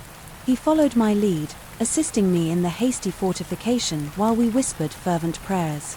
Surprisingly, we bought ourselves enough time to formulate a desperate plan combining both boldness and self-sacrifice. Jimmy volunteered to distract Lazarus, while I managed to slip away and find help. My unwillingness to risk another comrade's life was of no use against Jimmy's stubbornness, so he slid to a crack in the wall with tears in his eyes. For hours I waited in suspenseful silence, every passing minute cutting deeper into my soul, until finally I heard sirens rising in the distance. Relief washed over me, mixed with trepidation. My limbs quivered as I ran toward the sound. Just as the demolished building came back into view, police cars and emergency vehicles converged around it like a blanket of protection. Expecting an unpleasant sight, I steeled myself and approached an officer at the scene asking about Jimmy. His solemn gaze told me everything. But despite my peers and grief, my heart swelled with gratitude for Jimmy's sacrifice. Before parting ways with my colleagues that fateful night, each tired and bloodstained, we made a pact, never to forget Jimmy or his bravery. The true face of Lazarus would forever be engraved in our memories as an ominous reminder of humanity's potential for destruction. But although darkness had visited us that day, our resolute bonds held fast against its encroachment. And as we chronicled our traumatic experiences into police reports that would be read by many but understood by few, we refused to bow down before them. I'd always heard rumors about the old factory at the edge of town. It remained abandoned for years, with kids occasionally daring one another to run inside. But most people never paid it much attention. But last week, during my patrol as a police officer around midnight, I recognized something wasn't right. The factory's heavy iron gates were wide open, creaking softly in the wind with a shrug and a playful obligation to scare off potential trespassers. I decided to have a quick look inside. I didn't anticipate that what was about to be discovered that would change my whole perception of reality. As I entered the factory's lot, guarded by crumbling walls covered in ivy and graffiti, I felt the biting chill of the night air. My flashlight flickered on, revealing seemingly endless rows of decrepit machinery and an eerie quietness that made me shudder despite myself. And then a faint sound like rustling or dragging echoed somewhere within the vast space of dust and decaying metal creeping further inside. Holding my flashlight like a lifeline that separated me from total darkness and everything lurking in its shadow, I tried to hone in on where the noise was coming from. That's when I noticed scratch marks on the floor spiraling around rusted gears and large toppling machines. I followed these scratches cautiously across the vine-covered concrete pavement, only to find them suddenly end at a hole roughly torn through an adjacent wall, as if something clawed through it. I felt my stomach tighten as I approached this darkened room, my fingers trembling over my holster, just in case the flashlight revealed barely anything. The floor had huge splotches of something like dried blood or decay, coating it everywhere in uneven patches. Then another noise echoed out, this time very close by footsteps, a door creaking open. Whatever it was, it put me on edge. Immediately adrenaline surged through my veins as I poised myself by the doorway, waiting for the source of the sound to reveal itself. I could hear my heart hammering in my ears as seconds drizzled by like hours, my stomach nodding with anticipation. Suddenly, a grotesque figure lunged out from behind a rusted vat to my right pale. Mangled skin stretched impossibly tight across its skeleton. Black holes stared vacantly where eyes should have gleamed, making my blood run cold. Despite the perspiration beating at my brow, a demented grin covered its face, slathering black drool and clattering onto the ground below. I cursed, fumbling for my gun, my desperate fingers struggling against the holster. The thing rushed towards me with unnatural speed, as if it had recognized this fear that echoed in its own awful existence. I managed to free my weapon just as it reached me as time seemed to slow. Suddenly I took aim and fired bullets, tearing through its grotesque figure with a sickening squelch, but the thing hardly seemed to react, grabbing at me with gnarled fingers as gangrenous core oozed from its wounds. Desperate and out of options, I shoved it back and dashed back towards the entrance. Ears ringing with all too familiar screams that threatened to consume me. I slammed the entrance door shut behind me and collapsed against it, gasping for breath. The eerie silence was interrupted by my erratic heartbeat pounding mercilessly in my ears. I fumbled from my phone and dialed the only person I could think of, Dave, an old buddy of mine who had become a detective in our small town. As the phone rang, a flicker of hope began to warm my heart. "Dave," I panted when he picked up. "I need your help. There's something in the abandoned factory down on Elm Street.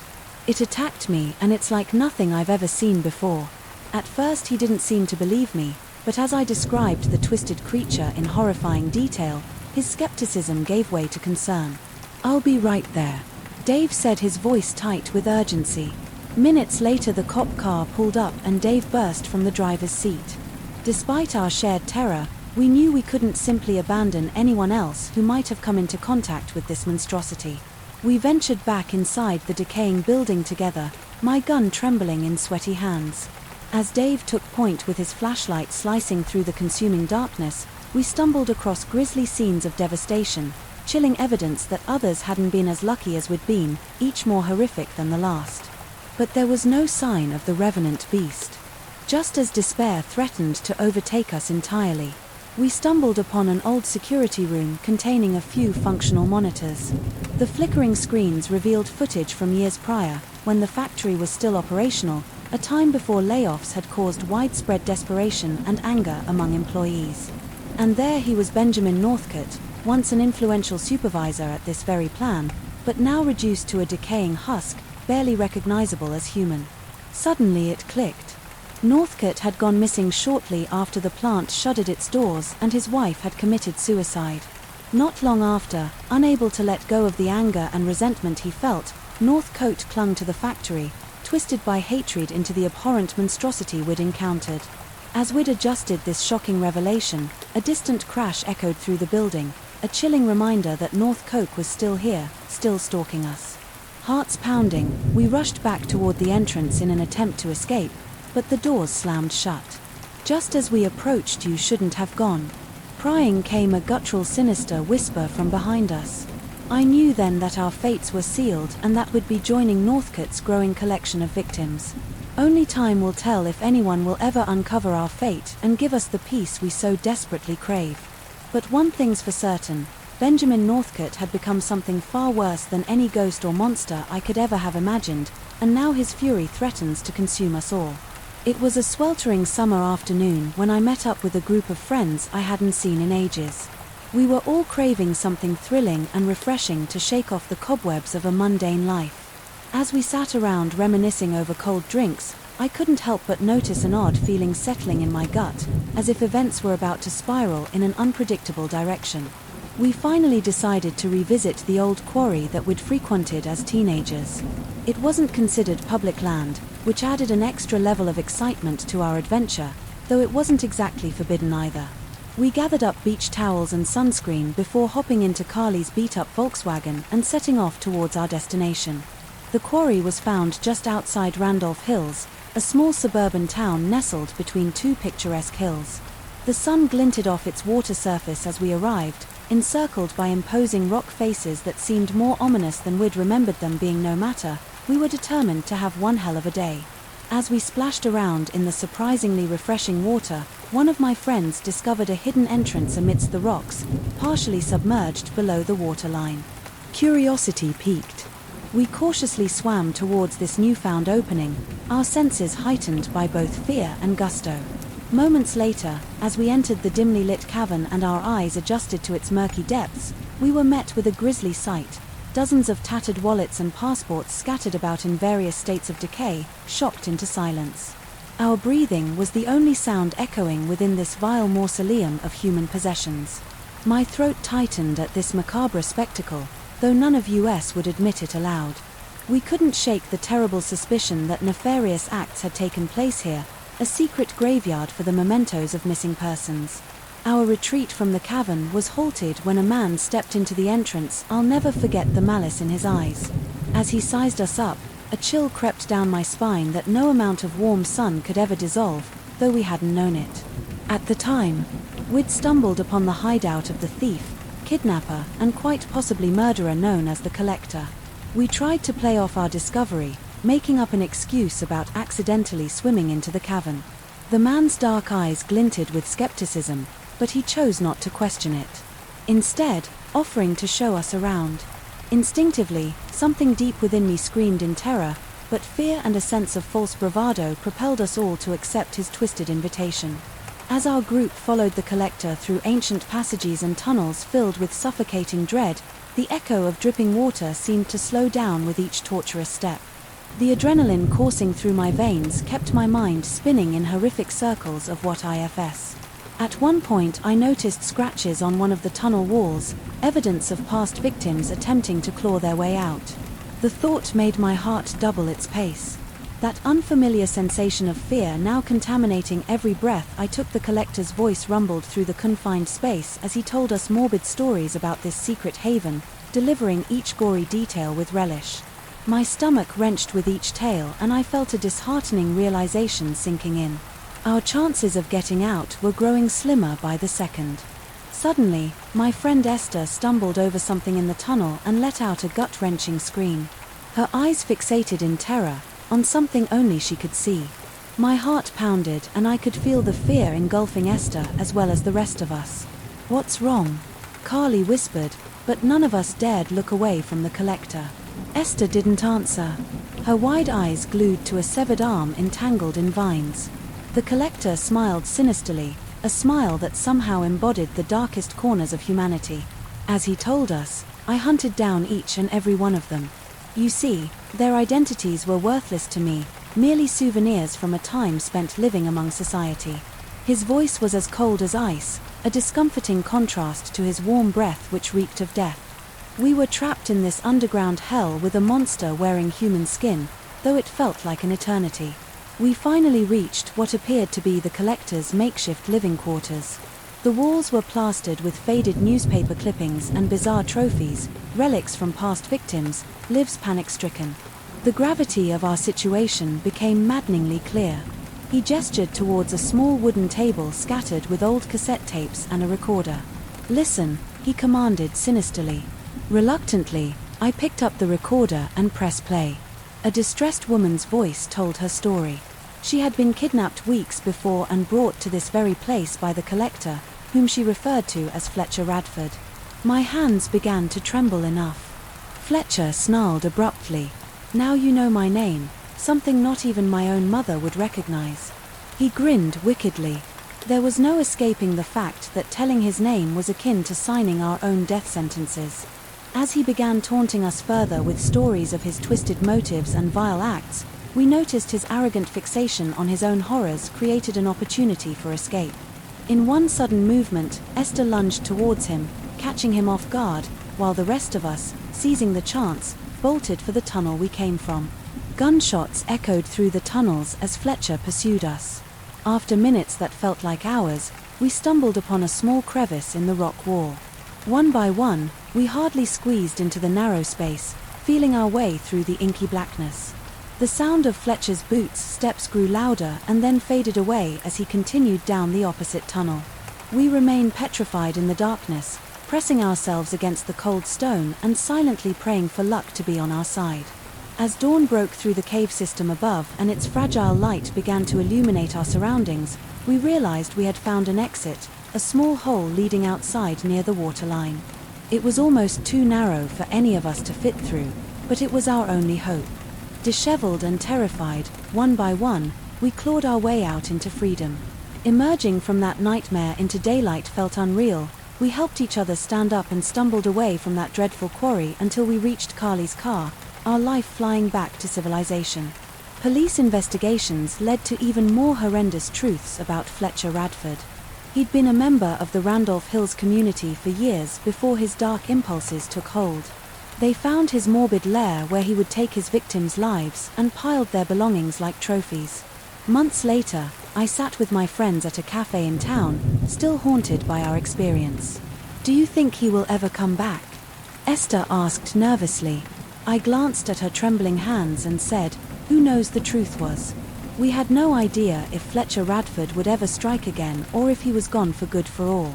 We knew he could be watching from miles away or even closer, ready to pounce when least expected, and no life moved forward. And we tried to put that hellish time behind us. One thought lingered in the back of our minds. Somewhere out there lurked a nightmare bound by a familiar human name. Fletcher Radford had become our living phantom, an ever-present fear that, no matter how hard we tried, we could never truly shake. It was during the summer when a series of unsettling events changed my life forever. I remember tossing and turning in bed, cursing the sweltering heat and cursing the fact I didn't invest in an air conditioner sooner. My annoyance would have been funny if I'd known then the horrors that lay ahead. A week later, as I lay there once again drenched in sweat, my phone rang. It was my neighbor, Janice, whose voice trembled at the other end. "Can you come over, please? Something horrible happened." Within minutes, I was outside Janice's house. The pleasant suburban cul-de-sac seemed to hold its breath. As I approached her doorstep, he flung the door wide open, clearly shaken.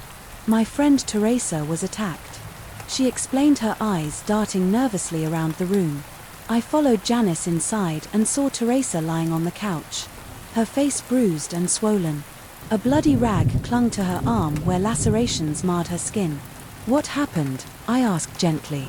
Teresa choked back a sob and recounted her ordeal while working late at her law office.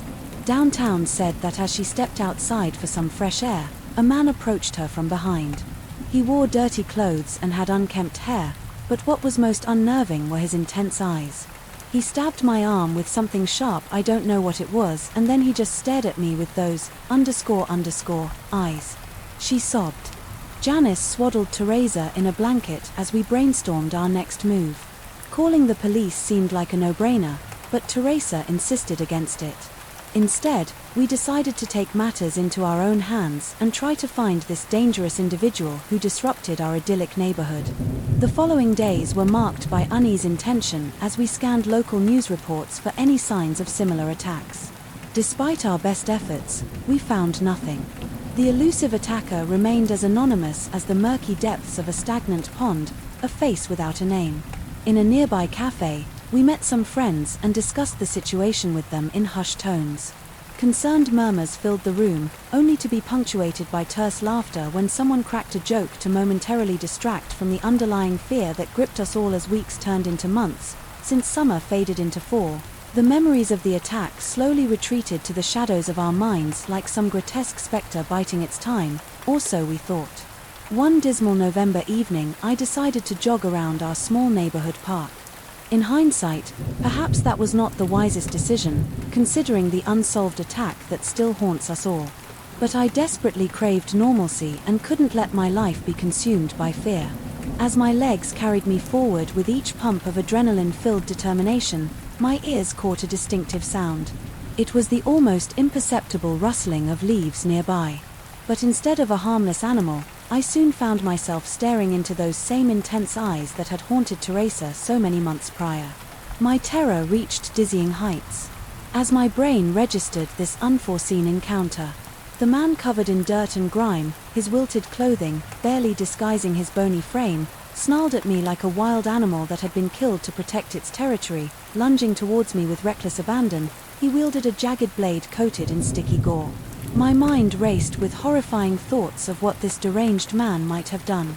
Between terrorizing us and falling into action, my panicked breathing echoed in my ears as I sprinted away, my legs pumping faster than ever. The jagged blade sliced through the air behind me. I could feel the vibrations it made as it tried to find its target.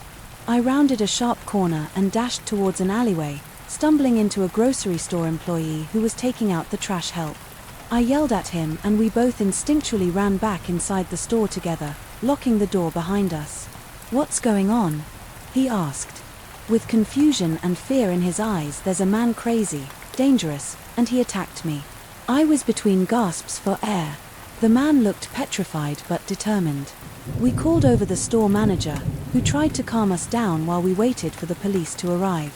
The night dragged on as officers searched for our assailant, encountering only dead-end trails and unreturned glances from passers-by. We knew he had to be hiding nearby, but it seemed as if he had vanished without a trace. Yet I couldn't shake the feeling that those cold, intense eyes still leered at us through unseen crevices in the darkness. 2 days later, after numerous patrols and interviews in our tight-knit community had yielded no leads or useful information, a breakthrough came from an unlikely source. I received an unexpected phone call from a close friend of Teresa, a colleague from her law office named Cliff. "Listen," he whispered fearfully. "I need to see you immediately. There's something about that attack you need to know." His voice trembled with urgency. Half an hour later, we sat together in my living room, hands shaking as Cliff relayed unsettling details about a case Teresa was working on. Before her attack, their firm had been hired to prosecute a notorious racketeer named Victor Langford. He was known for his ruthless tactics and had a reputation around town for being untouchable. Until now, the night Teresa was assaulted, Cliff had been compiling evidence implicating Victor in the attack. He had discovered that Victor was particularly renowned for his bloodlust and sadistic tendencies, often leaving his victims savagely beaten and scarred with a preferred jagged blade. As Cliff's words sank in recounting the terror in Teresa's voice and the wicked glint of the blade that chased me through the park, I realized with horror that our nightmare was far from imaginary. It was calculated personal retaliation from a criminal mastermind whose empire was collapsing. Victor Langford himself had hunted us down like prey, but something about the revelation didn't add up. If Victor was as well connected and careful as Cliff described, why would he reveal himself so brazenly just to terrorize some neighbors? The debate brewed among us as news of Victor's identity spread throughout the community like wildfire, though I wish I could end this tale on a note of justice and vengeance served. That isn't the reality we live in. Victor disappeared before he could be arrested or officially linked to our assaults. We moved away from our once blissful cul-de-sac seeking refuge. While we still could, I remember standing in my empty house before we left, letting one last shudder pass through me as I thought of those violent eyes leering at me from the darkness. The haunting chuckle danced through my thoughts, a harbinger of unseen nightmares, yet to unfold its icy tendrils, still brushing against memories of sweat-drenched nights and what should have been a paradise. It was a day like any other, or so I thought. As I sit on my iced coffee at the local cafe in the background, I could hear the faint laughter of patrons and the clatter of dishes. The little bell by the door chimed and my friend Zephaniah McIntyre sauntered in, taking off his motorcycle helmet. "Hey, Callaway Hargreaves, long time, no see, buddy." Zephaniah greeted me while removing his sunglasses. We had known each other since college but lost touch. After graduation catching up, we decided to leave and take a walk around our small, secluded town. As we walked past the seemingly abandoned building, an odd smell wafted through the air, a putrid mixture of chemicals and decay that made us cringe. "Let's check it out," Zephaniah suggested with a mischievous grin. I hesitated before agreeing, feeling surprisingly intrigued by this mysterious building. We entered hesitantly, stepping over broken glass and covering our noses due to the overwhelming stench. As we ventured deeper into the decrepit structure, we stumbled upon what looked like a makeshift lab, complete with vials of unknown substances and bizarre experiments. The place had clearly been abandoned for quite some time. Cobwebs and dust blanketed every surface. Suddenly, from behind a locked door within the confines of this makeshift lab came muffled groans of pain. Our curiosity grew intense as we approached the door and listened carefully. "They're using me as a weapon," whispered a weak voice from behind the door as we struggled to open it up, fearing who or what could be inside. Zephaniah stumbled upon some ID cards strewn across the table nearby. The badges had various faces on them, but one stood out among them: Vertigo Bloodsmith. Third, an infamous criminal renowned for his penchant for heinous crimes. He had been missing for years, and here was enough evidence to change everything we thought about him: Bloodsmith. "I've heard rumors about his sick experiments." Zephaniah muttered, his face pale, as we continued to try and force our way through the door. The lock finally gave in and we braced ourselves for what lay beyond. The sight before us hit us like a sledgehammer to the gut. Bodies of different ages and backgrounds strewn across tables or half hanging out of cages were covered in cuts and stitches, some fresh, others festering in the corner. A weak man hung from his wrists, his eyes hollow. "What have they done to you?" I asked him softly. As Zephaniah tried to help the man down, Bloodsmith experimented on me and the others. He replied weakly, turning us into something more monstrous. "We were his secret army. He's long gone now," I assured him, although a terrible knot began tightening in my chest. If this was just one of Bloodsmith's victims, who knew how many others awaited a similar fate? Zephaniah always carried a small medical kit on his motorcycle, so we tried our best to assist the poor man as much as possible, while figuring out how to get all these people out of there safely. "You don't understand," he croaked mid-conversation, his eyes widening with fear. "He's still out there watching." The horrifying truth loomed over us like a dark cloud. We knew we had to do something. Zephaniah and I exchanged glances, acknowledging that unspoken pact of bravery before we sprang into action. Together, we guided the injured victims out of the makeshift lab and into safety. Once we saw them at the local hospital, we vowed to track down Vertigo, Bloodsmith's third, and put an end to his heinous crimes. Back at Zephaniah's apartment, we hunched over his laptop, piecing together every clue about Bloodsmith's whereabouts. Hours went by as we found bits and pieces of information, some murky, others more solid. "He has connections to powerful people," I concluded after connecting some photographs of Bloodsmiths with certain businessmen. "His funding must come from them." "You're right." Zephaniah offered an agreement, and look at this. He pulled up a medical research paper about experimental procedures combining animal and human DNA in an attempt to create hybrid species.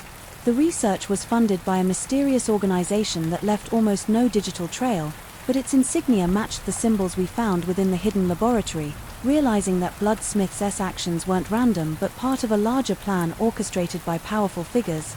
The weight on our shoulders doubled. The stakes were high. We understood that we were standing against an enemy whose reach extended far beyond our small town.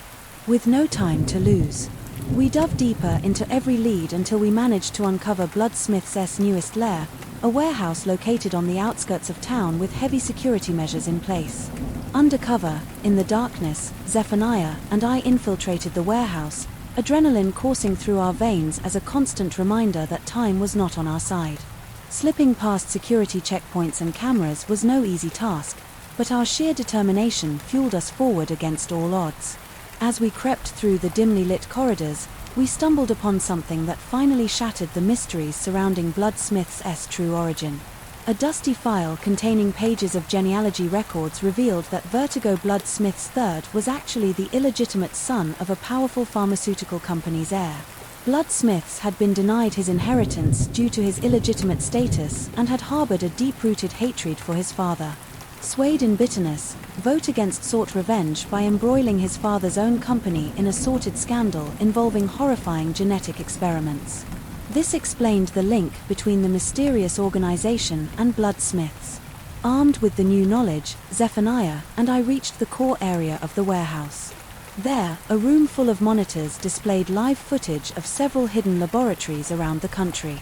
Bloodsmith's reach was vaster than we could ever imagine. We planted explosives throughout the facility and used its internal servers to alert local law enforcement to Bloodsmith's other locations nationwide. As flames engulfed his sinister creations and his empire began to crumble, we hoped against hope that we had exposed enough of the truth to prevent him from wreaking any more havoc. Though our final confrontation with Vertigo Bloodsmith III never materialized as he mysteriously disappeared into the shadows. Once again, Zephaniah and I knew that we had managed to foil at least part of his macabre plan. The victims we rescued couldn't regain their lost lives, but could now have a semblance of justice served.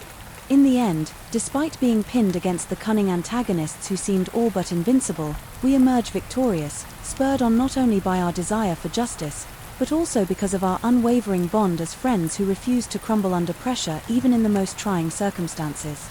In time, Zephaniah and I would continue living our ordinary lives as best we could ever, vigilant and always ready. As for Vertigo Bloodsmith III, though, we had succeeded in halting his actions. For now, the wicked mastermind remained elusive. The world needed to be on guard lest darkness strike again. Forced to work late into the night at the construction site, my colleague Vinton Culligan and I shared a rather unorthodox way of unwinding from the stress of our job. My specialty was creating hilarious fictitious names for each workaround site, while Vinton would mimic their voices, mockingly imitating their conversations.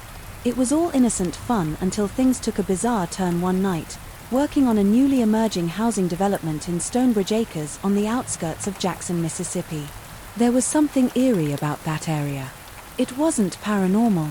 It was just the feeling one gets when surrounded by vast, undeveloped open land. It laid an unsettling blanket over the place and made everyone feel vulnerable in the wilderness. It wasn't until about 2 months into the project that Vinton mentioned to me that he had seen someone hanging around our construction zone.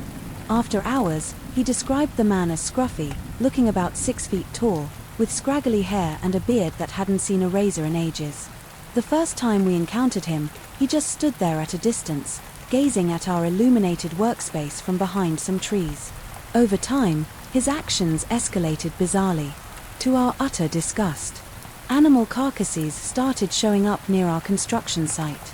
The gruesome discovery of disemboweled rabbits and squirrels was nothing short of creepy. The more gruesome and disturbing fact was how craftily placed they were, so that we would come across them in all their morbid glory. At first we thought it was just some sick prank, or perhaps even another crewmate messing with us.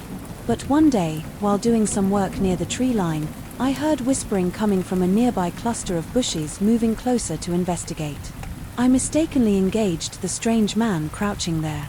"Don't touch it," he hissed at me with an intensity that sent shivers down my spine. Confused and caught off guard, I stumbled back and the man quickly scurried away. Realizing that I hadn't yet met this particular construction worker, I looked at him closely as he hurried off. There was no mistaking his scruffy demeanor and overall unkempt appearance. It was clear now that this man was our culprit. Wanting to protect ourselves and our crew, Vinton and I decided to quietly discuss our next steps with the authorities. While still out of earshot of the rest of the team, we noticed our mysterious antagonists approaching us with a wild look in his eyes. Eva Dante, another trained crew member, had also seen him this time and stood nearby with a hand on her holstered sidearm, opting for humor. To diffuse the tension, Vinton jokingly called out, "Hey, Butch Cavendish, what's your plan today?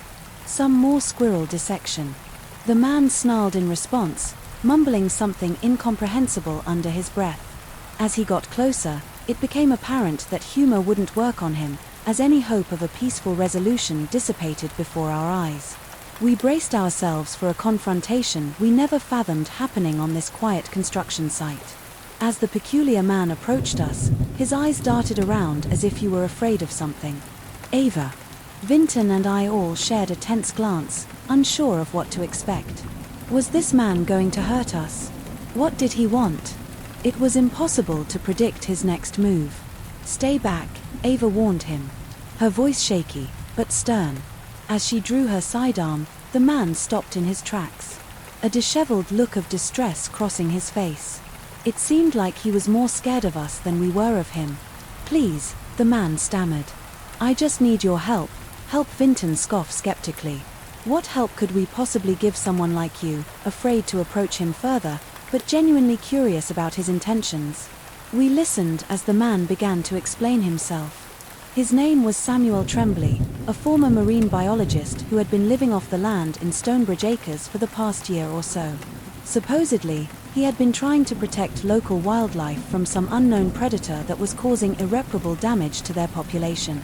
Samuel revealed that he had placed the mutilated animal carcasses around our work site as a form of warning that we were intruding upon this creature's territory and provoking its aggression.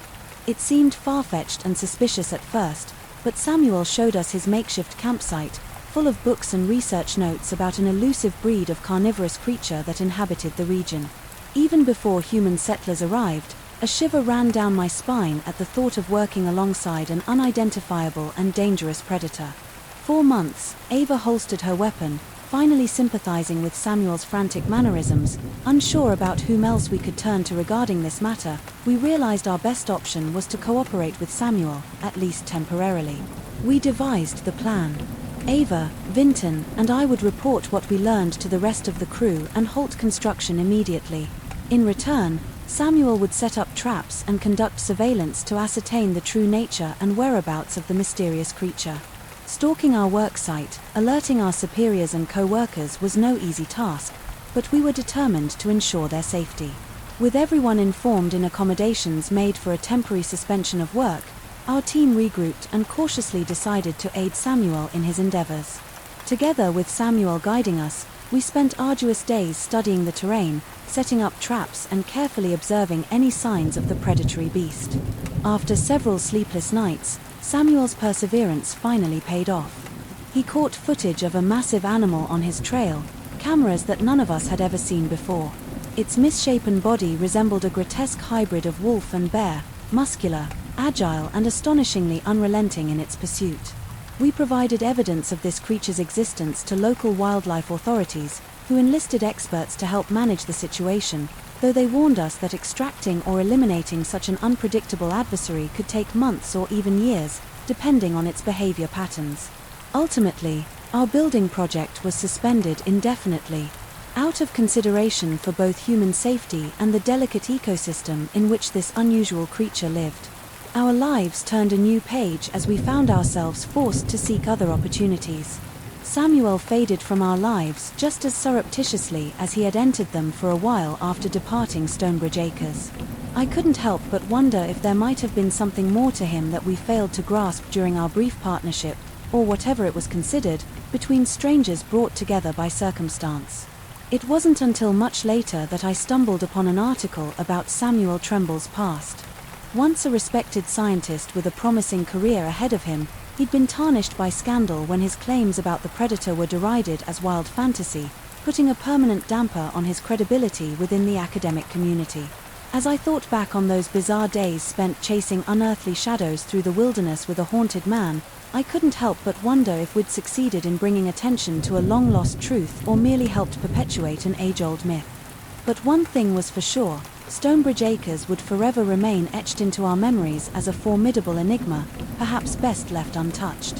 One thing I never thought I'd enjoy was working for a small logging company in the dense forests of Oregon. I've been working as a seasonal logger for the past 5 years, and although it's far from glamorous, it gives me space to breathe in a sense of freedom I've never felt before. My ancestors were part of the native Klamath tribe, which gives me an even deeper connection to nature out here. You wouldn't think there's anything particularly creepy about logging, but that's because no one really talks about it. It started off like any other regular day for my crew and me. We were deep into the woods to start work on a new section they had recently surveyed. I was talking to a couple of buddies of mine about the upcoming Klamath tribal gathering while we ate breakfast after setting up base at our workstation. It wasn't until after we started that things began to feel off. The sun was bright and the birds were loud, but there was this strange pressure in the air, like we were being watched by someone or something malevolent. At first, we just brushed it off as one of those weird atmospheric sensations you get every now and then in the woods. Work went on day by day until out of nowhere, the sounds of snapping branches and panicked cries from our team could be heard echoing through the trees. My buddy Ray sprinted towards me with a wild expression on his face that I had never seen before. "Ryan, there's something out there," he stuttered, trying to catch his breath. "Calm down," I said, trying to reassure him. "It's probably just a deer or something." "No," he demanded, grabbing my arm firmly with fear in his eyes. "This thing, it isn't human, but it ain't no deer either. It attacked Dave." The news hit me like ice, watered down my back. "What do you mean? Attacked? What the hell is going on?" "I don't know, but it's big and fast and it tore Dave apart like it was nothing," Ray exclaimed. We gathered the crew and found some bravado heading over with torches and axes we'd been using for work. As we approached the gruesome scene, my stomach churned from the revolting smell of blood that permeated the air. Dave lay there dismembered, his wounds, looking like a feral animal had torn apart his limbs. The terrifying sight shook us all. Stunned by its utter brutality, we could see large footprints and deep scratches in the bark of the surrounding trees near where Dave was killed. Even though I didn't want to believe it deep down, I knew whatever attacked him was either normal nor human, but from traditional folklore. I remembered hearing stories as a child from my grandparents about Woman, an evil spirit that terrorized their ancestors.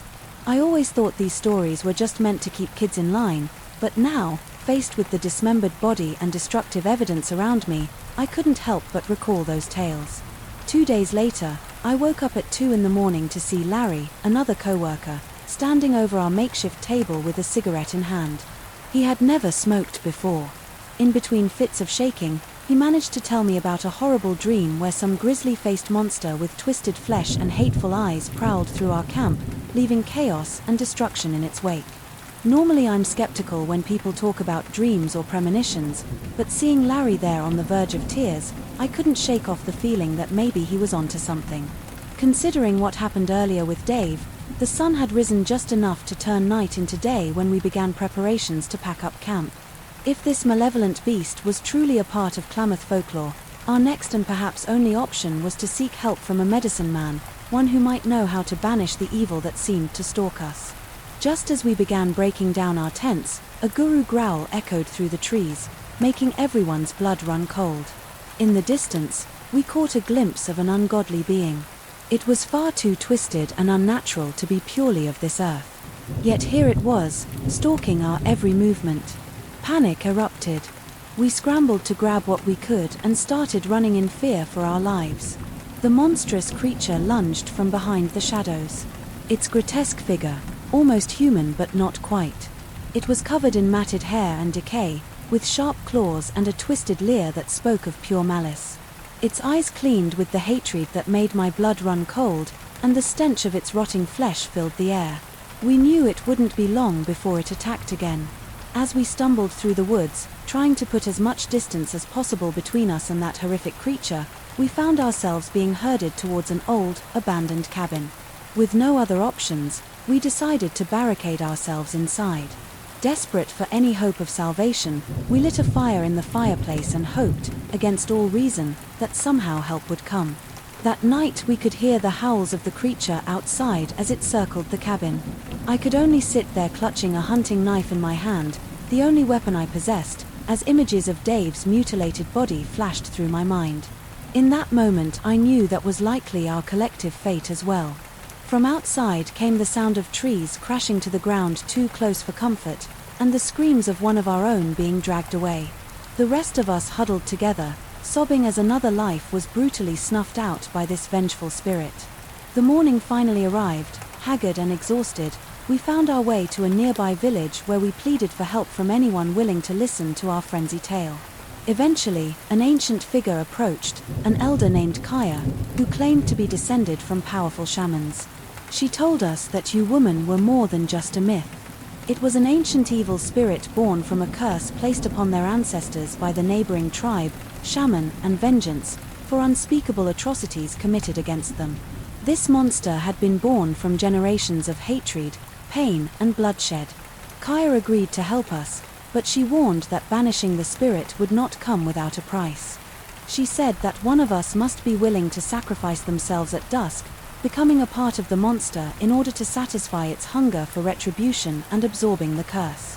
In the process, we had until sundown to decide who would make this ultimate sacrifice.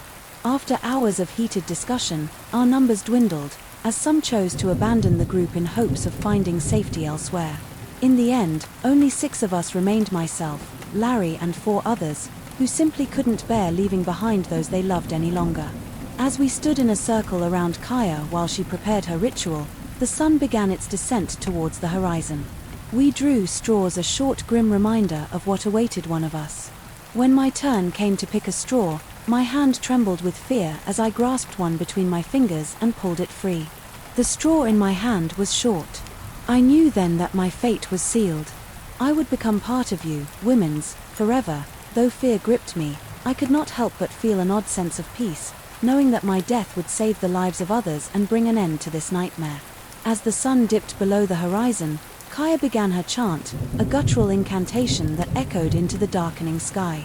I felt something shift within me, an incredible force welling up and tearing through my being as I began my final transformation, as I became a part of the monster who had terrorized us all so brutally before. I found comfort in knowing that it would never hurt anyone again, that through this act I could finally put an end to generations of horror that had plagued these woods for centuries. To anyone who hears my tale, let it serve as a reminder. Sometimes the only way to stop an unspeakable evil is to become part of it. You almost may be gone, but I am forever changed, forever carrying the burden of this ancient curse.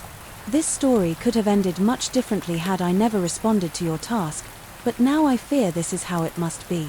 Perhaps there is some solace in knowing I played a small role in ending the bloodshed.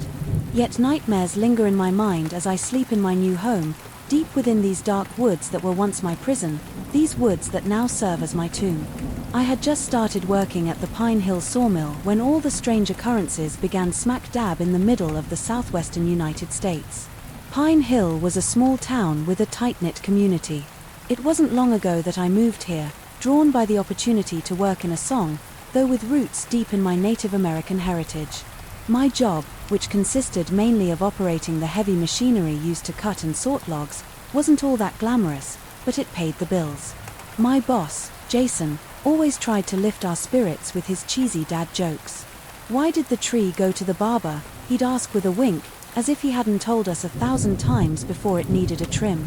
A couple weeks into my new position, things took an unexpected turn.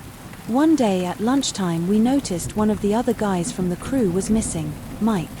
He was always punctual and reliable, so it seemed not that he hadn't returned. After finishing up a task deep in the woods, as we resumed work, something felt off. There was an eerie stillness hanging over the forest surrounding us. Everyone went on with their business as usual, but couldn't shake that nagging feeling of unease just outside of the woods. Several hours later, we stumbled upon something beyond belief: the torn apart and bloody remains of what once was Mike, scattered across the forest floor like some gruesome trail of breadcrumbs. His lifeless eyes stared at us as if to warn against uncovering whatever horrific truth led to his ghastly state. Faced with such horror and disbelief that what had so brutally dismembered our co-worker, we found ourselves struggling for words and straining to comprehend how this could have happened, had it been an animal attack, a sick-minded individual who crossed our path on their rampage. The rest of us debated this as we tried to piece together the information we had at hand. Amid the conversation, Jason mentioned that he'd spoken with an older member of the community who said it could only be the work of one thing, Chindi. Now, my background had inspired me to learn about all things Native American folklore, and I knew this chilling creature to be no mere myth, a real-life embodiment of malice and suffering. Chindi was a ruthless pursuer of revenge and destruction. The beast delighted in every act of bloodshed, mutilation, and mayhem it caused. The following days were filled with dread as we continued working under the shadow of our gruesome discovery. We carried unconsciously jumping at every sound and constantly checking over our shoulders. It seemed like we couldn't escape the feeling that something cold and sinister was lurking nearby. Things went from bad to worse.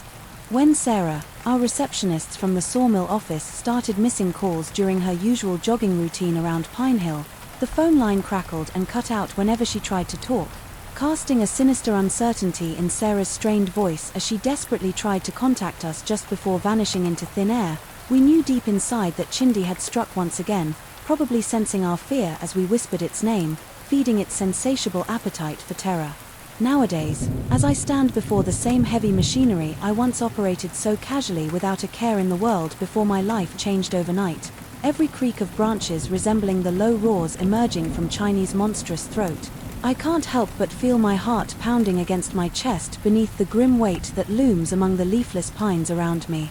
The eerie silence enveloping our town has become a constant reminder of Chindi's seemingly unstoppable rampage and serves as a warning that none of us are truly safe from its malicious reach. We double-check our doors every night before bed and tell our loved ones to stay close as we anxiously await the unknown horrors that lie ahead, knowing that any one of us could be the next victim in Chinese merciless clutches. Things continued to spiral out of control and it seemed that there was no end in sight.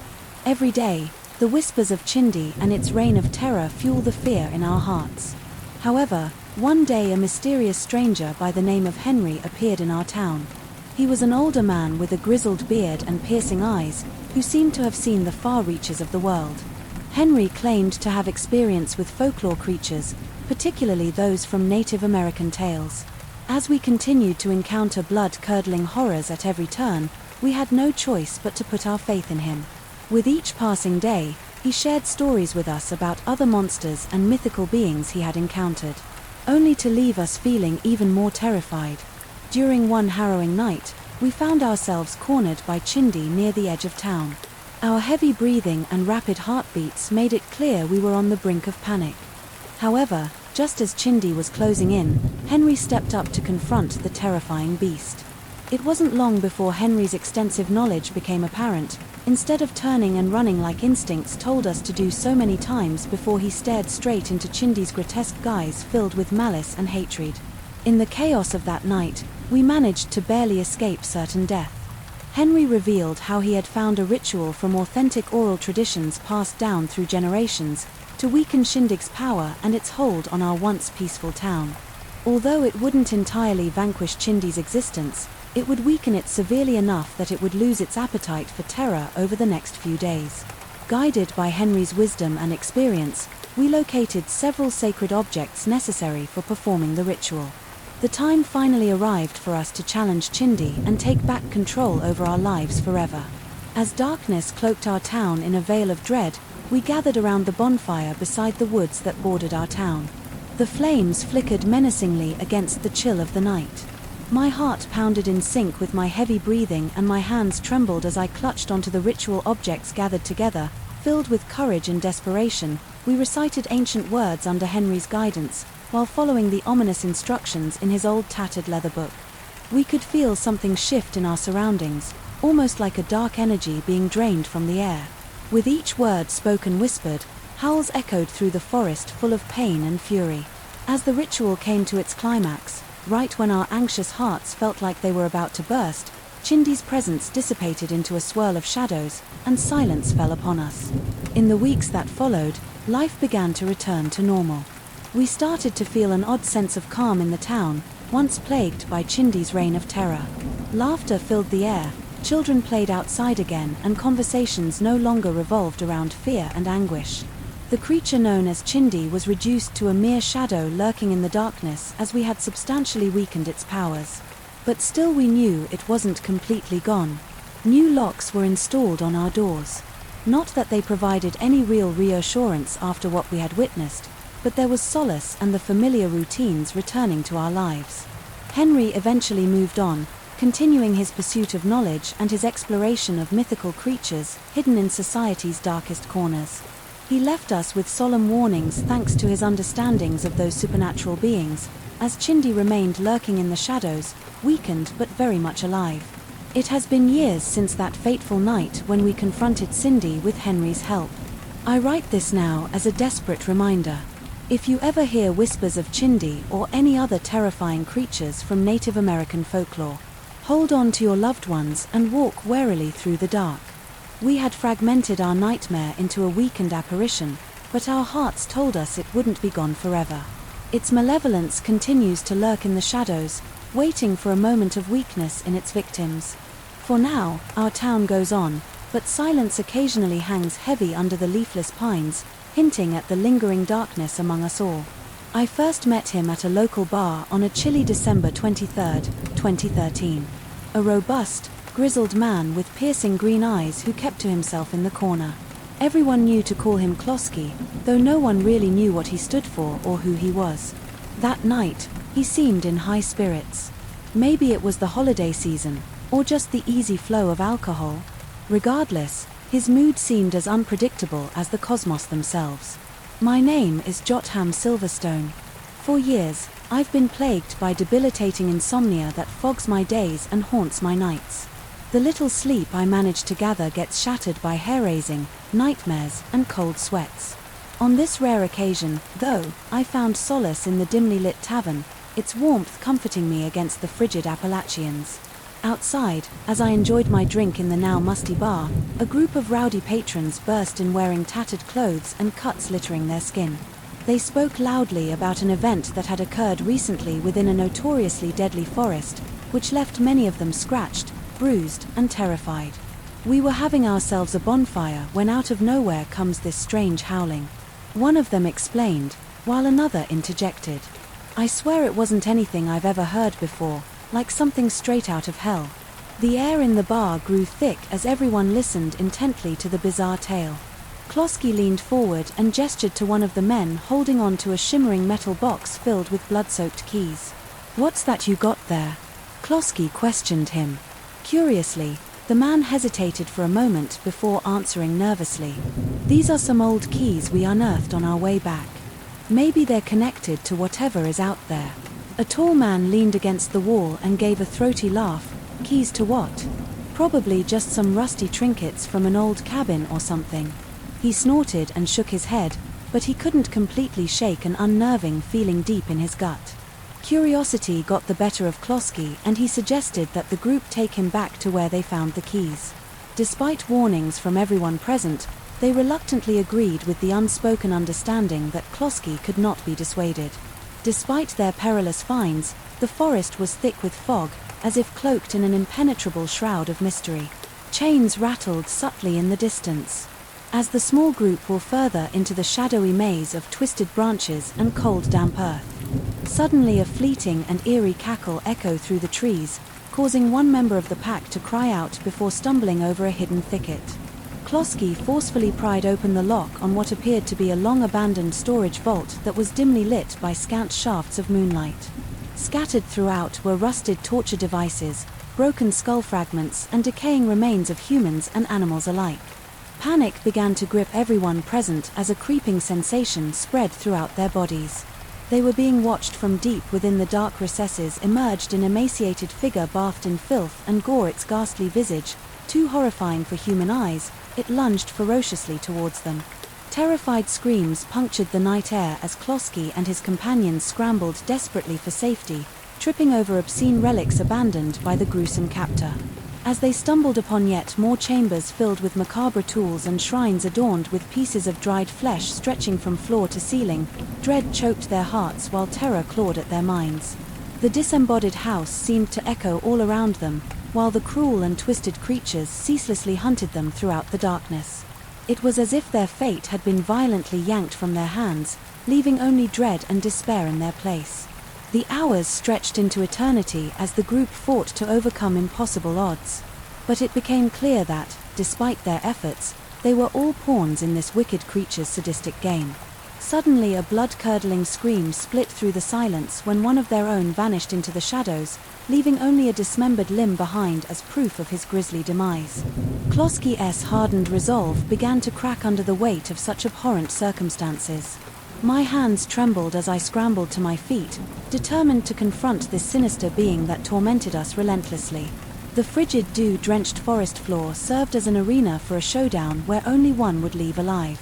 In all my life, I had never faced anything so grotesque and terrifying, clutching a fallen branch tightly in my grip. I knew it was all up to me, Kloski, I yelled. We need to stick together if we want any chance of surviving this. We can't let fear turn us against one another. In a moment of clarity, the ragtag group banded together with makeshift weapons harvested from the surrounding woodlands. As we fought through the dense fog and foliage, the putrid stench of decay grew stronger, as if leading us towards our otherworldly adversary. We came upon a clearing scattered with mangled limbs and twisted faces that had once belonged to friends and family. Horror electrified every nerve in my body, but there was no turning back. Now it stood before us, an amalgamation of rotting flesh and null bones standing taller than the trees themselves. Its eyes were those of 1,000 tormented souls, hollow yet filled with rage. We could hear the blood-curdling screams of its previous victims echoing through its monstrous frame. With newfound courage, we charged the beast head-on. As our makeshift weapons collided with its grotesque form, tendrils of black and blood oozed onto the forest floor like venomous serpents. The creature roared at each strike, but not before retaliating in kind. My heart pounded violently in my chest as terror washed over me like a demonic tidal wave. But then something miraculous happened. While we fought to the nail against this heinous abomination, it seemed to falter under our relentless assault, the beast's. Once vicious attacks began to diminish in frequency and ferocity, ultimately stopping altogether. As we looked into the creature's black void of eyes, we felt a seismic shift in its presence. Instead of dread, a wave of relief washed over us as if we had somehow discovered a hidden weakness that could be exploited. We held our collective breath as the monstrosity's gigantic form began to tear apart. The thousands of souls trapped within, escaping from their fleshy prison and dissipating into the cold night air, Summerfield's charred remains were all that stood between us. Now, in that moment, I realized that it wasn't the weapons in our hands or the brute strength of our ragtag band that had defeated the beast. It was the unbreakable bond between us. United by terror, we persevered, even when facing insurmountable odds. As we stumbled back to town through a darkness now devoid of fear, I knew that, no matter what horrors future nights held, I would never face them alone again. We carried with us the keys to a dark past buried in the bowels of Appalachia, one that would remain locked away for eternity. Though our nightmare had come to an end, whispers of forgotten horrors still echoed through generations. And while we emerge victorious from Summerfield's birch-covered battlegrounds, something tells me this was just one piece of an ancient puzzle waiting to be unraveled, one whose depths continued to lurk in the shadows. My day started, like any other, with me casually sipping my first coffee and reminiscing about a hilarious party I had attended last weekend.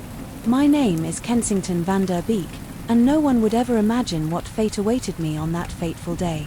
On the surface, my life was composed of ordinary routines and simple pleasures, but little did I know that soon it would be turned upside down. My friend Aloysius Goodfellow had invited a bunch of us for lunch at this secluded cabin he had recently inherited. I wasn't particularly close to him, but we shared mutual acquaintances who always spoke well of him. Aloysius seemed like someone with a good head on his shoulders. Upon arriving at the cabin, an unsettling feeling began to creep into my consciousness. It wasn't anything about Aloysius or his cooking that tickled my nagging good instinct. It was something quite intangible as we sat down to eat our cheeseburgers with an emulsion of exotic spices. After all, Aloysius was known for his culinary inventiveness. Our conversation gradually turned to the unsettling rumors surrounding the nearby forest. Some tales claim that hikers had gone missing without a trace, while others suggested there might be some kind of creature lurking within the shadows preying on innocent women engaged in mundane activities like fetching water. During our juicy gossip session, we heard a noise outside akin to twigs breaking underfoot. An ominous sensation surged through me, driving all other thoughts from my mind. Instinctively protective, Aloysius instructed us to remain behind and ventured outside, armed with a flashlight and a hefty-looking shovel, to investigate. Moments later, horrified screams pierced the night, propelling us out of our perceived safety to aid our besieged friend. The scene we stumbled upon was pure horror. Aloysius laid beneath a looming figure with sunken eyes and cloven feet, staining the ground crimson. The creature, adorned in tattered clothes, hurriedly retreated into the forest as we lunged toward it with makeshift weapons. We didn't dare venture into the forest, having already witnessed firsthand the carnage this creature was capable of. Aloysius, though still breathing, was in terrible condition. His injuries were severe enough to warrant an immediate trip to the hospital en route. He managed to gulp out a delirious utterance. Vargas never knew it was real. Several days later, after sniffing through loco records and tales shared amongst barstool sommeliers, I pieced together my own suppositions around this. Vargas, the word Bardis refers to a legendary monstrous black dog from northern England said to possess a sinister bite. Rumors and whispers distorted the truth about the creature's origins, until by all likelihood it could have been any malevolent fauna hunting or searching for prey on this cursed land. It's been several weeks since that day, though. Aloysius is slowly on the mend. It frightens me to know something so vicious lurks just beyond our unknown boundaries. The pitch darkness outside doesn't feel inviting anymore. It's once mesmerizing. The lure has been replaced by paranoia about what could be concealed within its bounds. Everyone at that cabin has gone their separate ways since that horrifying evening, and whatever happened to that savage demon remains a mystery. I often find myself wondering if the bargist is watching from afar, those sunken hollow eyes fixated upon its next hapless victim. As days turned into weeks, I became obsessed with deciphering its motives, terrified that someday it could be me or those I love, marked for a hideous fate. Overwhelmed by my growing obsession, I began to think more strategically. I started connecting dots that might not have seemed immediately relevant but were worth investigating nonetheless. Upon recalling how Aloysius mentioned the creature as Vargas, a chain of events led me to believe there was a higher likelihood of encountering this creature if I joined some group hiking trips around the forest's most notorious spots. Simultaneously, I borrowed books from the local library, devoured online articles, and interviewed anyone who claimed prior knowledge of the creature. One morning, just 2 days after Aloysius' chilling encounter, I met a hiker named Alan who had overheard my conversation about the Vargas at a local cafe. Alan seemed like an ordinary fellow, perhaps a bit rough around the edges, but he invited me to join him on his next hike to a remote area known as Blackmore Ridge, a place he claimed the barges had been spotted recently. We embarked on our trek early in the morning to maximize daylight hours and lessen the probabilities of facing this formidable foe under cover of darkness. As we advanced along uneven terrain beneath towering trees obscuring the daylight above, I couldn't help but feel vulnerable and exposed. Alan, sensing my apprehension, clapped me on the back and handed me an antique hunting knife he had inherited from his grandfather, though not an upgraded modern weapon by any means. It felt comforting to have something with which I could defend myself. When we arrived atop Blackmore Ridge early in the afternoon, we found signs of what appeared to be a struggle or recent disturbance. Several areas of torn turf revealed claw marks gouged deep into the earth. Nearby lay scraps of torn clothing that seemed oddly familiar, yet difficult to place. Feeling numb with terror, we discussed whether our plan would unfold carefully enough for us to confront this monster without becoming its next prey. Alan remained silent for several minutes before whispering, "Do you remember how Aloysius described the creature? Those sunken eyes, clove and feet." Suddenly something clicked in my brain, piecing together several seemingly unrelated incidents leading up to our hike. I realized how much of a fool we had been for not noticing sooner the events that led us here. The mysterious creature sightings, Aloysius' gruesome encounter, and even our acquaintance with Alan had all been meticulously orchestrated to lure us right into the beast's lair. In that instant of epiphany, a chilling laugh echoed through the trees. I felt a gut-wrenching terror overcome me as I stared into Alan's shifting visage. His sunken eyes and sardonic grin grew darker as rows of razor-sharp teeth emerged from his distorted maw. Then it hit me, Vargas. It seemed I'd found precisely what I'd been searching for, but I hadn't anticipated such horrifying closeness. In one fluid motion, I pulled out the antique knife and lunged at him with every ounce of strength left in my trembling body. The creature that was once Alan let out an unearthly shriek and retreated into the depths of the forest before disappearing completely. The creature's blood traced my knife's blade, still dripping menacingly onto the matted ground. I dashed blindly through the trees until exhaustion forced a crash landing near a small country road. As I stumbled along dirt paths and murky pathways guided only by adrenaline-fueled survival instincts, my thoughts fumbled between what we had just discovered and what could happen next. 2 days later, after avoiding sleep and human contact for those staggering 48 hours, I resumed my search for answers. The ancient hunting knife still haunted my dreams. Its origin story remained shrouded in mystery, as if its previous owners held a secret link to this creature's existence. Not a single shred of evidence could pin down the creature, its history, or its potential return forever. Now I will live in constant dread that my reckless pursuit may have sealed fate not just for myself but also for those closest to me. I wish I'd left the mystery of the Vargas alone, growing up in Kaktovich, a remote Alaskan village far above the Arctic Circle. Our elders often spoke of strange occurrences that would take place in our tight-knit community. Throughout each generation, there would become the stuff of legend, defying all logical explanations and only adding further intrigue. These stories would vary with each telling, sometimes so drastically that even the central figures or creatures involved were completely different. I never took these tales seriously until one summer evening changed everything. My good friend Nyapti, and now we're on a routine hunting trip outside Kaktovich to gather game for our families. This tradition dates back generations, as we both hail from the Inupiaq tribe, who have long lived off the land in this harsh environment.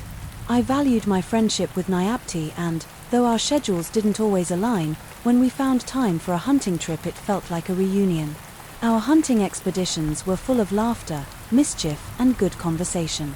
This particular evening had started like any other trekking far from Kaktovich, past dense forests and towering mountains deep into snow-covered slopes. As we approached a familiar clearing near Oxford Lake, I noticed something unsettling in my surroundings. "Look at this," I said to Nyapti, pointing at several carcasses scattered around the area. The remains appeared to have been mutilated through what seemed like violent acts. Blood soaked the ground beneath them as evidence of the unspeakable brutality inflicted upon these beautiful creatures. They appeared newly dead, a sure indication that whatever had killed them likely lurked nearby. Nyapti looked around nervously. "This doesn't feel right." She whispered we should go back. But my curiosity had gotten the better of me, and as we began tracing an apparent path left by the perpetrator of these brutal acts, something stirred just beyond our field of vision. At first it appeared to be a grey blur, something immense and powerful, racing through the trees, but as it emerged into the clearing, my heart dropped. Its visage resembled that of a colossal wolf, but its posture and movement suggested something more sinister. This monstrous animal stood nearly 7 feet tall, with piercing red eyes and matted dark fur coated with filth from previous kills, and I exchanged horrified glances, helplessly grappling with what we'd witnessed. And then the creature noticed us. It locked gazes with us, its eyes narrowing in on our presence. Unrelentingly, panic set in as I fumbled for my rifle. Nyapti desperately urged me to flee. As the creature's lips curled back, its massive teeth were yellowed and stained, honed sharp like saws, clearly tools of horrific violence. As the beast lunged towards us, adrenaline surged through my veins and we made a mad dash for safety. The creature stopped and hunted us relentlessly throughout the night. Its immense size allowed it to barrel through trees with ease while we battled exhaustion. By attempting quick, evasive maneuvers, it would occasionally pause mid-hunt to tear apart one of its previous kills. before resuming its pursuit without missing a beat, and I stumbled upon a sheer cliff face. In our panicked flight, we realized our chances of survival were dwindling rapidly. With the sickening swoop of dread in my chest, realization dawned upon me. I had heard stories passed down about an enormous wolf-like beasts wreaking chaotic malevolence on generations before us. Were we up against the same beast? It hunted us fervently for reasons entirely unknown to us, as if fueled by some indiscernible desire for revenge. Moments before concluding that our demise loomed inevitably around the corner, I suddenly spotted an abandoned hunter's shelter carved into the mountainside. We forced our aching limbs to scramble up on ever-steepening incline, catching glimpses of the ominous creature scaling closer behind us. This shelter seemed like a refuge, a second Lee Sung life. But would it be enough to save us? And I rushed towards the shelter, our breaths heavy and our hearts pounding. The monstrous creature swiftly followed behind us, a dreadful growl resonating from its throat. As we reached the dilapidated structure, we prayed that it would be enough to save us from this horrifying beast. "Quick, help me barricade the door," Nyati shouted as we stumbled inside. We hastily pushed an old wooden table against the entrance, hoping it would hold the beast at bay, at least temporarily. As we caught our breath in the dimly lit shelter, Nyapti spoke up. "Could be the same creature from our elder stories, the one that's been haunting our village for generations." I thought back on the legends that had been passed down to us, tales of a bloodthirsty monster stalking our ancestors through these remote forests. Running my shaking hands through my hair, I admitted I'm starting to believe it might be. Our continuous whispering soon came to an abrupt halt as we heard the horrific sound of the creature's claws scraping against the rickety wooden door. We stared in terror as splinters flew across the room. It was only a matter of time before the beast would break in. Without thinking, Nyapti grabbed an old worn-out flare gun off a dusty shelf. I remember my grandfather speaking of an ancient Inupiaq ritual, though he wasn't sure if it was just folklore or something more substantial. She said hesitantly. He claimed that if someone were to confront the beast while holding a flaming light strong enough to mimic the sun's intensity and invoke this ritual chant.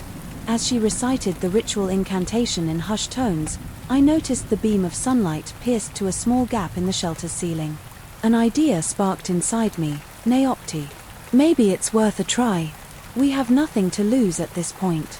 I said. The door splintered further as the creature's snarls grew more persistent, aimed the flare gun, her hands shaking with terror, and fired it toward the ceiling. A brilliant light erupted, illuminating the previously darkened room and mimicking the sun's intensity. Both of us started chanting the ritual incantation repeatedly, desperately hoping that our efforts would be enough to rid us of the beast. Suddenly, an ear-piercing shriek echoed through the air, stunning us into silence. The creature recoiled in pain. It seemed as if the light and incantation had somehow weakened it. Seizing this opportunity, we raced outside and found the immense beasts riding on the ground. To our astonishment, its form changed before our very eyes, its monstrous appearance giving way to a tortured and broken man. The transfigured figure looked up at us with tears streaming down his cheeks. "Thank you," he rests weakly. Before drawing his final breath, Ti and I stood there in shock, trying to digest what had just occurred as we gazed upon the lifeless body before us. As we returned to Kaktovich later that evening, exhausted both physically and emotionally, we wrestled with whether to share our experience with our fellow villagers, or let them believe that this nightmare was finally over in time. We chose to carry the burden of what had happened that day, ourselves deciding that some mysteries were best left buried in Alaskan lore forevermore, as word of our hunting trip spread throughout Kaktovich and are hailed as heroes who had vanquished an ancient evil. Once and for all, though, either of us could comprehend why this terrible curse had chosen such a fate for an innocent man or how we managed to end its reign. We knew that somehow the legends had intertwined with our lives from that day forward. As we watched the sunset over the Arctic horizon, we knew that the shadow of the beast was gone forever. The memory of our encounter, however, would forever remain etched in our minds, a chilling chapter in the storied history of our remote Alaskan village. My car's speedometer was perfectly aligned with the speed limit, which seemed strange for me, as I usually have a heavy foot. I remember thinking this could all be a commercial about the importance of safe driving, humming along to a classic rock station. Never in a million years would I have imagined the horrors that lay ahead. I'm a pianist and I just finished performing at an old theater in a secluded part of West Virginia, making my way home on Route 92. It was getting dark now and the woods on either side of the road cast eerie shadows dancing against my headlights to lighten the mood. I imagine how some comedian would call this a prime spot for an alien abduction or something somewhere around 10 miles from civilization. My car began to sputter and choke, giving up entirely to coast along the pavement. Before rolling to a stop, I stared at my dashboard in disbelief. There was still half a tank of gas left. As my ears grew used to the new silence surrounding me, a stern voice whispered in my head. This wasn't supposed to happen.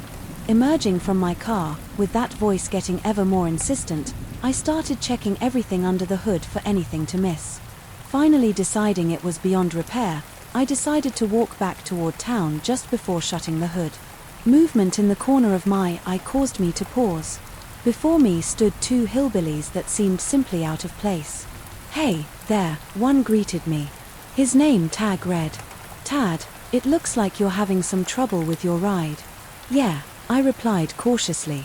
"I was just trying to make it back home and this piece of junk gave out on me." "Well, ain't that a shame?"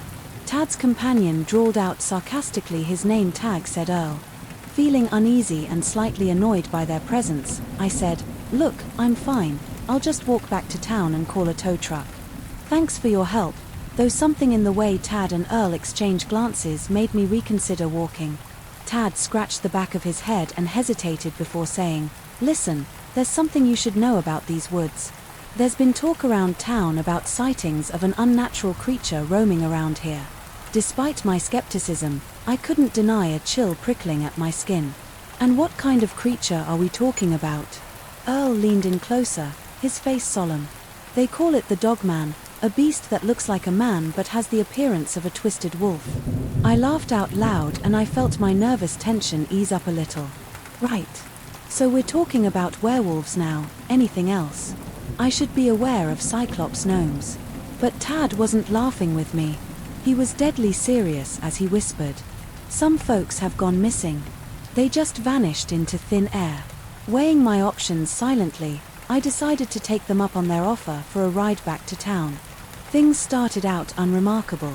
Until, rounding a narrow bend, something colossal and monstrous burst from the bushes in front of us. Tad swerved wildly as something huge and furry raced alongside us. Its elongated limbs were just inches from those in the car. We swerved onto an old dirt road that we'd hoped would take us far away from it.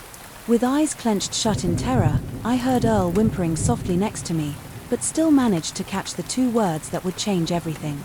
"It's real." The three of us sat in the truck paralyzed with fear, as the monstrous creature that Tad and Earl had warned me about hurtled alongside us. It moved with unnatural speed. The Dogman's twisted grin and sharp yellow fangs were visible beneath the thick layer of matted fur that covered its body. "Damn it, Tad, go faster!" Earl shouted, his voice trembling. I glanced at the clock on the dashboard. It was 10:47 p.m. We had been driving for no more than half an hour since we'd encountered the creature, but it felt like a lifetime.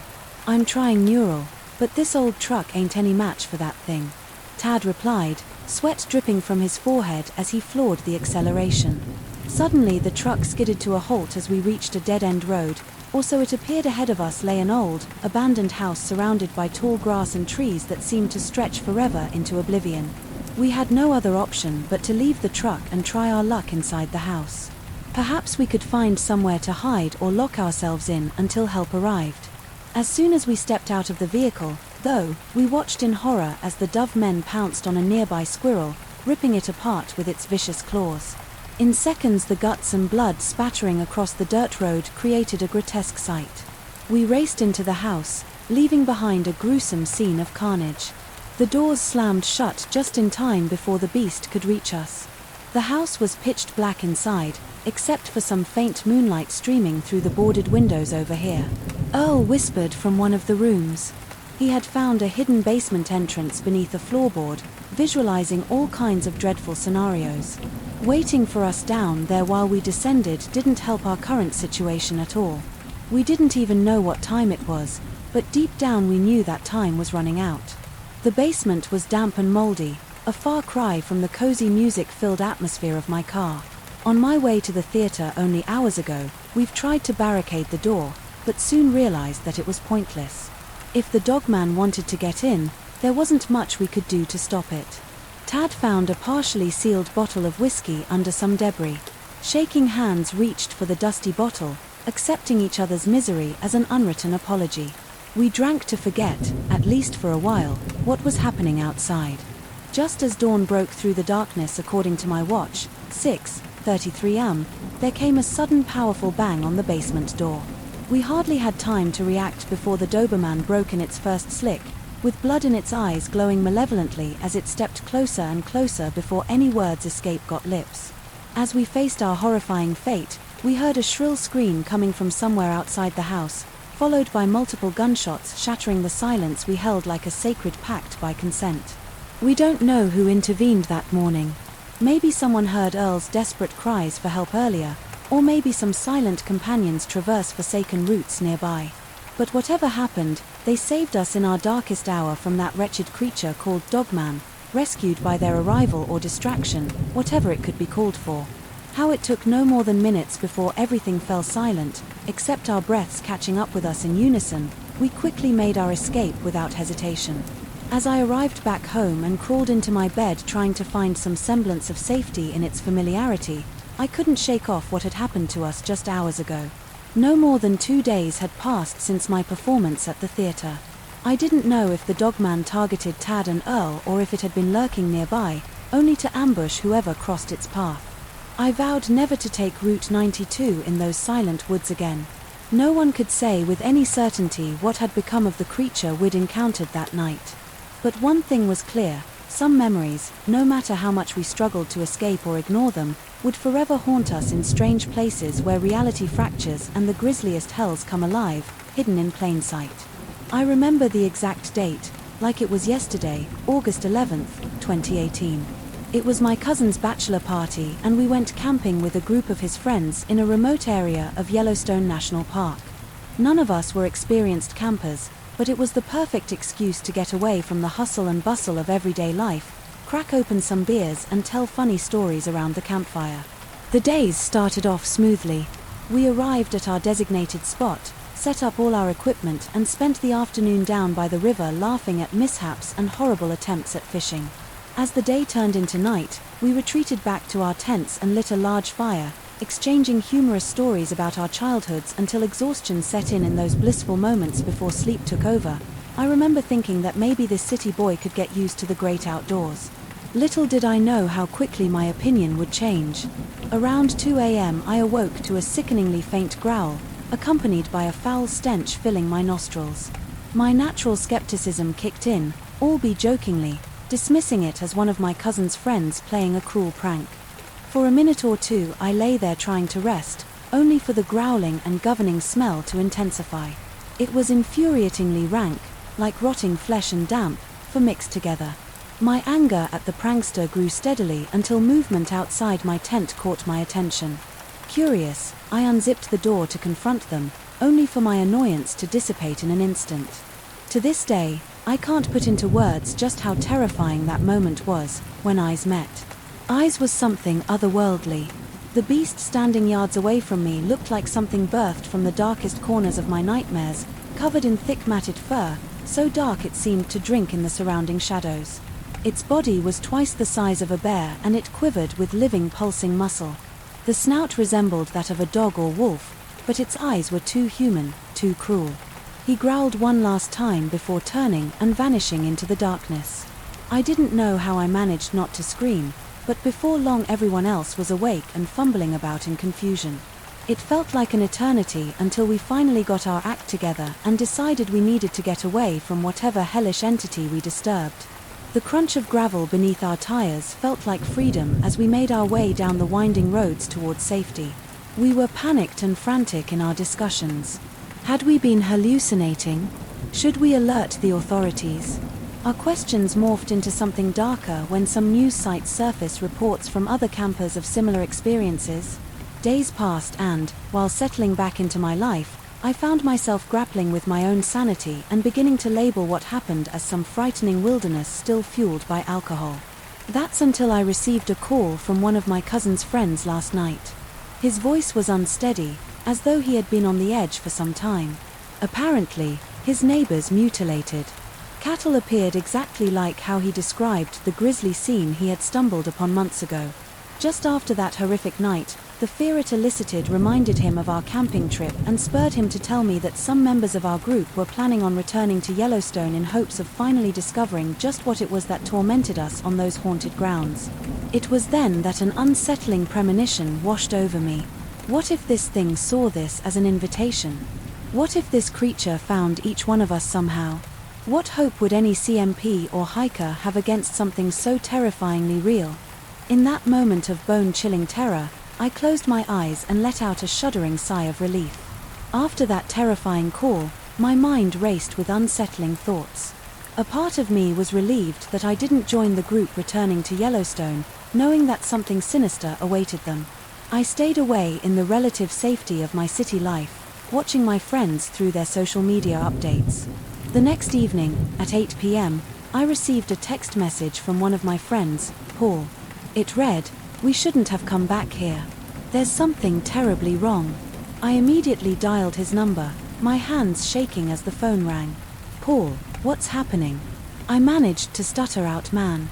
It started last night. Soon after we returned to the campsite, that disgusting smell and strange growling returned." Paul whispered fearfully. It was different.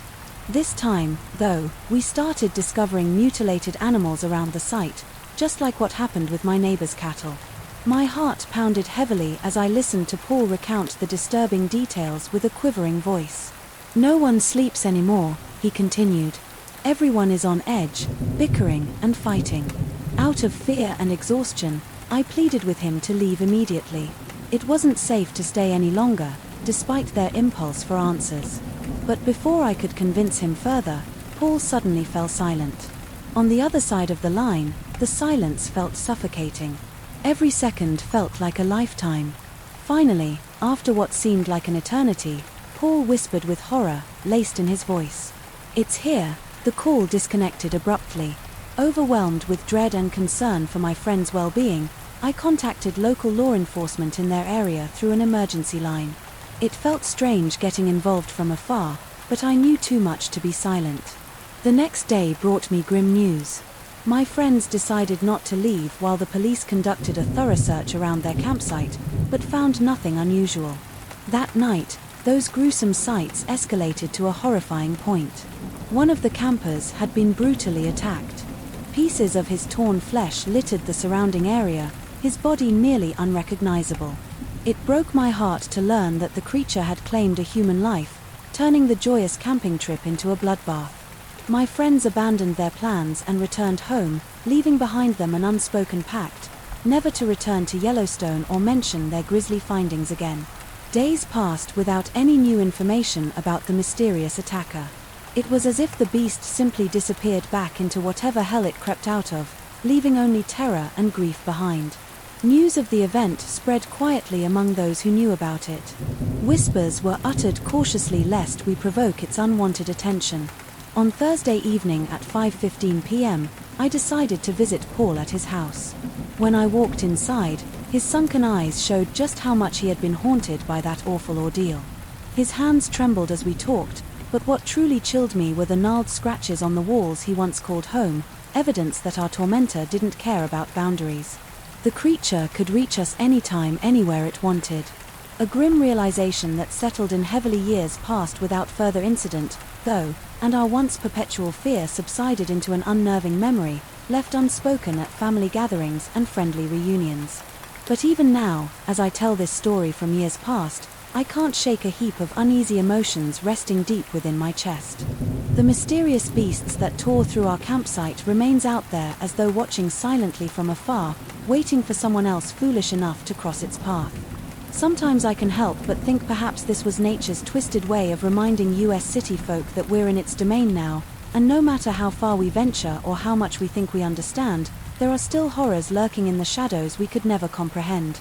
All we could do was hope that, by letting our tale be known, others would take heed and refrain from following in our footsteps. As I took a leisurely stroll down the seemingly abandoned streets of Glendon, Maryland, I couldn't shake the uneasy feeling that suddenly welled up in me. These past few months had been anything but ordinary, thanks to the malicious and mysterious events that had plagued our once quiet town. Rolling my shoulders and pushing aside my thoughts, I continued on my way, my steps echoing along the sun-soaked pavement. It was Island Faber, an oddball acquaintance of mine, who shared with me graphic photos she'd taken in Pennypacker Park. Trees smeared with blood, mutilated animal, carcasses scattered everywhere. It was all too gruesome to consider a natural occurrence. Like everyone else in Glendon, I wanted to dismiss her ghastly findings as a prank gone too far, until people started disappearing one after another. "Hey thing, man, have you heard about these killings around here?" shouted my rebellious friend Kaylin from his porch. "Shit's getting real." "Yeah," I replied nonchalantly, hoping to avoid further discussion on the matter. "A lot of us think it could be someone around here. You know, like one of our locals gone all sick in the head," Kaylin added, darkly. "How messed up is that?" "Extremely messed up. Only that didn't quite cover it." Still reeling from what Island and Kaylin told me, and unable to shrug off a growing unease, Thane Caldwell decided to team up with them and other weary individuals who refused to let fear dictate their lives, or rational thoughts for that matter. Just as we'd embarked on our first unofficial investigation, we stumbled across an abandoned shack deep within Pennypack Epoch's confines. When we pried open the door only to reveal countless human body parts festering inside like some sadistic art project gone terribly awry, I choked, barely holding back the bow that threatened to surge out. But the others, Kaylin, Island, and additional recruits, Brennan and Javanka, were made of sterner stuff. Realizing we'd stumbled across something huge and determined to get to the bottom of this twisted serial killer case, we delved wholeheartedly into our investigation.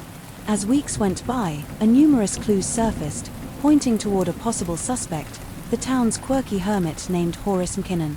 That weird feeling became all too familiar.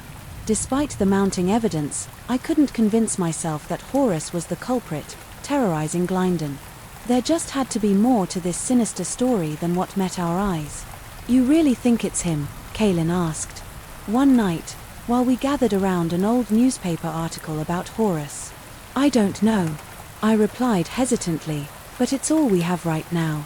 It was then that Island shared some newly unearthed journals dating back decades, filled with scribbled notes on bizarre local folklore, specifically about a creature known as the Scourge. The descriptions were eerily similar to some eyewitness accounts of the hooded figure rumored to skulk within Pennypacker Park's shadowy depths. However, there wasn't any time left for contemplating theories or digging deeper into historical records. We were quickly running out of daylight when we received an anonymous tip stating that another abduction had just taken place in broad daylight, dismally close to the park grounds. Armed with everything from baseball bats to knives, we sprinted toward the park entrance, hell-bent on ending this macabre reign of terror once and for all, whether it meant capturing Horace McKinnon or confronting some mythical beasts from local legends. As we burst through the tree line, adrenaline pumping ferociously through our veins, we suddenly caught a glimpse of a figure at the edge of our vision. However, just as we readied ourselves for what could be our final showdown, the figures seemed to dissipate into thin air. Before our very eyes, we froze in astonishment. Our makeshift weapons raised and trembling. This was nothing like what we had expected. Gathering our wits, we pressed forward, each of us doing our best to scan the vicinity for any signs of our elusive target. It was Javanka who picked up a barely noticeable blood trail leading deeper into the park. Fear and determination etched on her face. As we followed the insidious trail, a putrid stench began filling the air around us, crawling with dread in the pit of our stomachs. We grew increasingly cautious with every step we took. The twisted path led us uphill to an ancient-looking tree adorned with skeletal remains, tastefully arranged around it. Our eyes roved over the grotesque masterpiece. As we inched closer and closer there, dangling from an adjacent branch, I'm a man ravaged beyond recognition. Blood dripped from his lifeless body, as if a cruel paintbrush had been taken from him. The sky darkened menacingly over us, casting Yui's shadows upon the grim tableau. Below, thunder rumbled ominously as lightning forked high above the null treetops. The elements themselves seemed to be warning us against venturing further into this nightmare. As we stood there staring at the ghastly scene before us, Brennan's voice cracked like a whip in the stillness around us. "Guys, look there!" He pointed to something carved into the tree trunk close to where we stood, a series of ritualistic symbols that bore an uncanny resemblance to those we come across in our research about the scourge. Intrigued but horrified by this revelation, we scrutinized every inch of the ominous sight surrounding us. The carvings, the countless exsanguinated bodies hanging limply from overhead, branches and gouges in the ground that suggested a struggle. Despite our fear, we remained resolute. "We have to bring an end to this," I murmured, steel in my voice. The others nodded solemnly in agreement, and so we prepared for the inevitable confrontation that loomed ahead of us over the next few hours. We combed the area for any potential evidence that might help us unravel this ghastly riddle, while doing our best to ignore the crushing presence of death that bore down on us from every direction. Determined not to let our fallen townsfolk die in vain, we began piecing together clues until a pattern emerged. This was no isolated maniac or misunderstood hermit. It became evident that the real enemy here was a relentless force of darkness and decay, the scourge, with roots deeply entrenched within our community and beyond. As we navigated our way back through those sinister woods, it occurred to us that some among Linden had known all along about the scourge's unholy reign but had chosen to keep it a secret for reasons beyond our comprehension. Questions about how many more times it had befouled our town's history, not at our consciences. Like insatiable parasites, we emerged from the edge of Pennypacker Park haggard but resolute. There was no turning back. Now we were past the point of no return in our quest to eradicate the scourge from our lives forevermore. But as I gazed at the haunted faces of my friends, Island's wild eyes, and Kaylin's grim expression, Javanka's clenched jaw and Brennan's furrowed brow, I couldn't help but wonder if vanquishing discouraged would make any lasting difference. Glendon had been irrevocably scarred by this terrible discovery, an enduring legacy bound forever to its soil by secrets, sins, and sorrow. As the rain began to fall like a shroud upon us, we strode toward the approaching police sirens with steely determination. Soon a massive storm would erupt, trenching our hearts in darkness and despair. But as long as we vowed never to let the scourge's tendrils reclaim their malevolent grip upon our lives, we could cling to the hope that evil would never entirely snuff out what good remained within us. After all, even the blackest of nights can sometimes give way to the faintest glimmer of dawn. I've always considered myself a realist, refusing to accept even the tiniest shred of superstition. With a degree in chemistry and a disdain for all things supernatural, I scoffed at the idea of being haunted or menaced by some mythical creature. This all changed on September 22, 2004, when I was on a backpacking trip in the Great Smoky Mountains National Park in North Carolina. Feeling strangely alert after dinner, my friend Baron Willis and I decided to search for an elusive waterfall that lay hidden somewhere deep within the park's shadows. As experienced hikers, we were confident in our navigation skills and unworried about facing the dangers of nightfall. We descended into thick growth, with dimming light and empty branches reaching out towards us like bony claws disturbing our every step. Yet we pushed onward through overgrown foliage that seemed to crawl with unseen tendrils. As we entered a small clearing, dim moonlight illuminated something ominous. The still air suddenly prickled with unease as our eyes met a grisly sight. An eviscerated deer lay against an ancient moss-covered oak, lifeless eyes gazing into unrecognizable horrors. The sight sent chills racing down my spine, even before Baron pointed out that the flesh seemed sliced open with precision rather than torn by some wild animal. Moments later, guttural sounds emerged from the forest. Shadows tense beyond measure. Now we slowly glanced around us like hunted prey. Clarity burst into my consciousness like shards of ice-edge glass. This was the domain of Bobby Lancer, more malevolent than any known creature or human could ever hope to be. A legendary serial killer rumored to stalk these very woods. The whispers told of his mad butchery inflicted upon innocent bystanders who had merely wandered too far off well-trod trails. A bone-chilling crack echoed against the silence reverberating through the chill. There we exchanged terrified, stricken looks before Baron muttered, "Let's leave now. Everything about this is wrong." As we turned to flee, we cringed at the sight of a tall figure slipping into view, disheveled matted hair, darkening a gaunt face, displaying chillingly hollow eyes. Our legs stumbled clumsily in a frenzy to escape. As Lancer soared towards us with unnatural speed, he cornered Baron with blinding swiftness, overtaking him by the now look. My heart pounded so wildly that I couldn't hear myself scream for my friend. Baron's struggle was valiant but short-lived, and the cryptic rush of fluid to the ground told me something I never wanted to learn. This monster was fully capable of terrible acts. While Lancer was momentarily distracted by his gruesome work, an unexpected adrenaline surge overtook me and I sprinted like never before, desperate for survival. That a curse at night still haunts my every step. A horrific mix of phantom pain like no other fuels my paranoia. When darkness descends upon any once-loved forest, the visage burned into my memory breaks my heart anew every time I recall Baron's demise or Bobby Lancer's twisted cruelty. And as the chilling truth seeds through my pores each dusk that this sinister beast continues roaming those treacherous woods, it becomes agonizingly and unmistakably clear that, whatever defenses we once believed, I knew I had to find a way to put an end to the horrifying rampage of Bobby Lancer, the twisted beast that still roamed these woods, even after taking my friend Baron's life.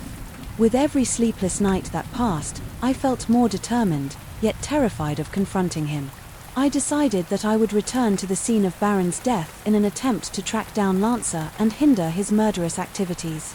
3 days later, equipped with a knife for protection and a flashlight, I ventured into the woods. Each step echoed by chilling memories of that tragic night. Mustering my courage, I arrived at the spot where we had found the mutilated deer and witnessed Baron's gruesome murder. This time, the sinister silence was suffocating. As I walked cautiously through the clearing, snapping twigs and rustling leaves heralded my entrance. Suddenly, a putrid stench filled the air. This scent was undoubtedly that of death. Following my nose, I stumbled upon another lifeless victim. It was a young woman wearing tattered clothing with numerous incisions across her body, displaying Lancer's grisly handiwork. Assuming she must have been one of his latest victims, my heart hammered in my chest as a surge of fear and fury overcame me. In my anxious state, an inexplicable idea came to mind. If Lancer returned here frequently to commit his heinous acts, he must have left traces behind. Using this rationale, I decided to search for clues about his whereabouts. It wasn't long before I discovered several shallow pits dug around the area, like makeshift burial sites, minus their occupants. Retracing each pit's watery trail led me deeper into the forest until I found myself standing outside what appeared to be an old shack built between two enormous trees. The door was ajar, as if creaking an ominous invitation. Inside this horrific lair, my hands trembled, yet determination pushed me forward. With my breath held tight in my chest, I slowly pushed the door open and stepped inside. This stench instantly assailed me stronger than ever. The sights inside were more disturbing than I could have ever fathomed. Severed limbs, decapitated heads, and dismembered torsos adorned the walls like hideous trophies of war. Horrified but desperate to put an end to Lancer's heinous reign of terror, I began rummaging through the shack amidst the chaos of blood-soaked weapons and remnants of clothing that belonged to his countless victims. I unexpectedly came across a series of maps. The locations marked on them correlated with known areas of his brutal attacks. Without another option, I pocketed the maps and decided to study them further in hopes of predicting Lancer's next move. Little did I realize that returning those maps to authorities would lead to a large-scale manhunt, with officers combing through acres upon acres of forest in search of Lancer. They never caught or killed him. He was simply too cunning and elusive. As more gruesome discoveries were uncovered over the years, new questions emerged about his identity. Had he truly been Bobby Lancer all this time? Surprisingly, despite our inability to prevent his ghastly crimes from ravaging our once beloved forests in North Carolina, some semblance of hope remained that we could one day stop him. An eerie cloud continued to loom over my shattered life long after Baron's untimely death and our confrontation with this unkillable madman. It is a haunting thought that Bobby Lancer, or whatever evil creature he has become, still roams unchecked amongst us even now. Nonetheless, the maps have proven impactful in helping us save some potential victims from a fate far worse than death, giving me a small sense of justice for Baron and all those who've fallen prey to Lancer's twisted brutality.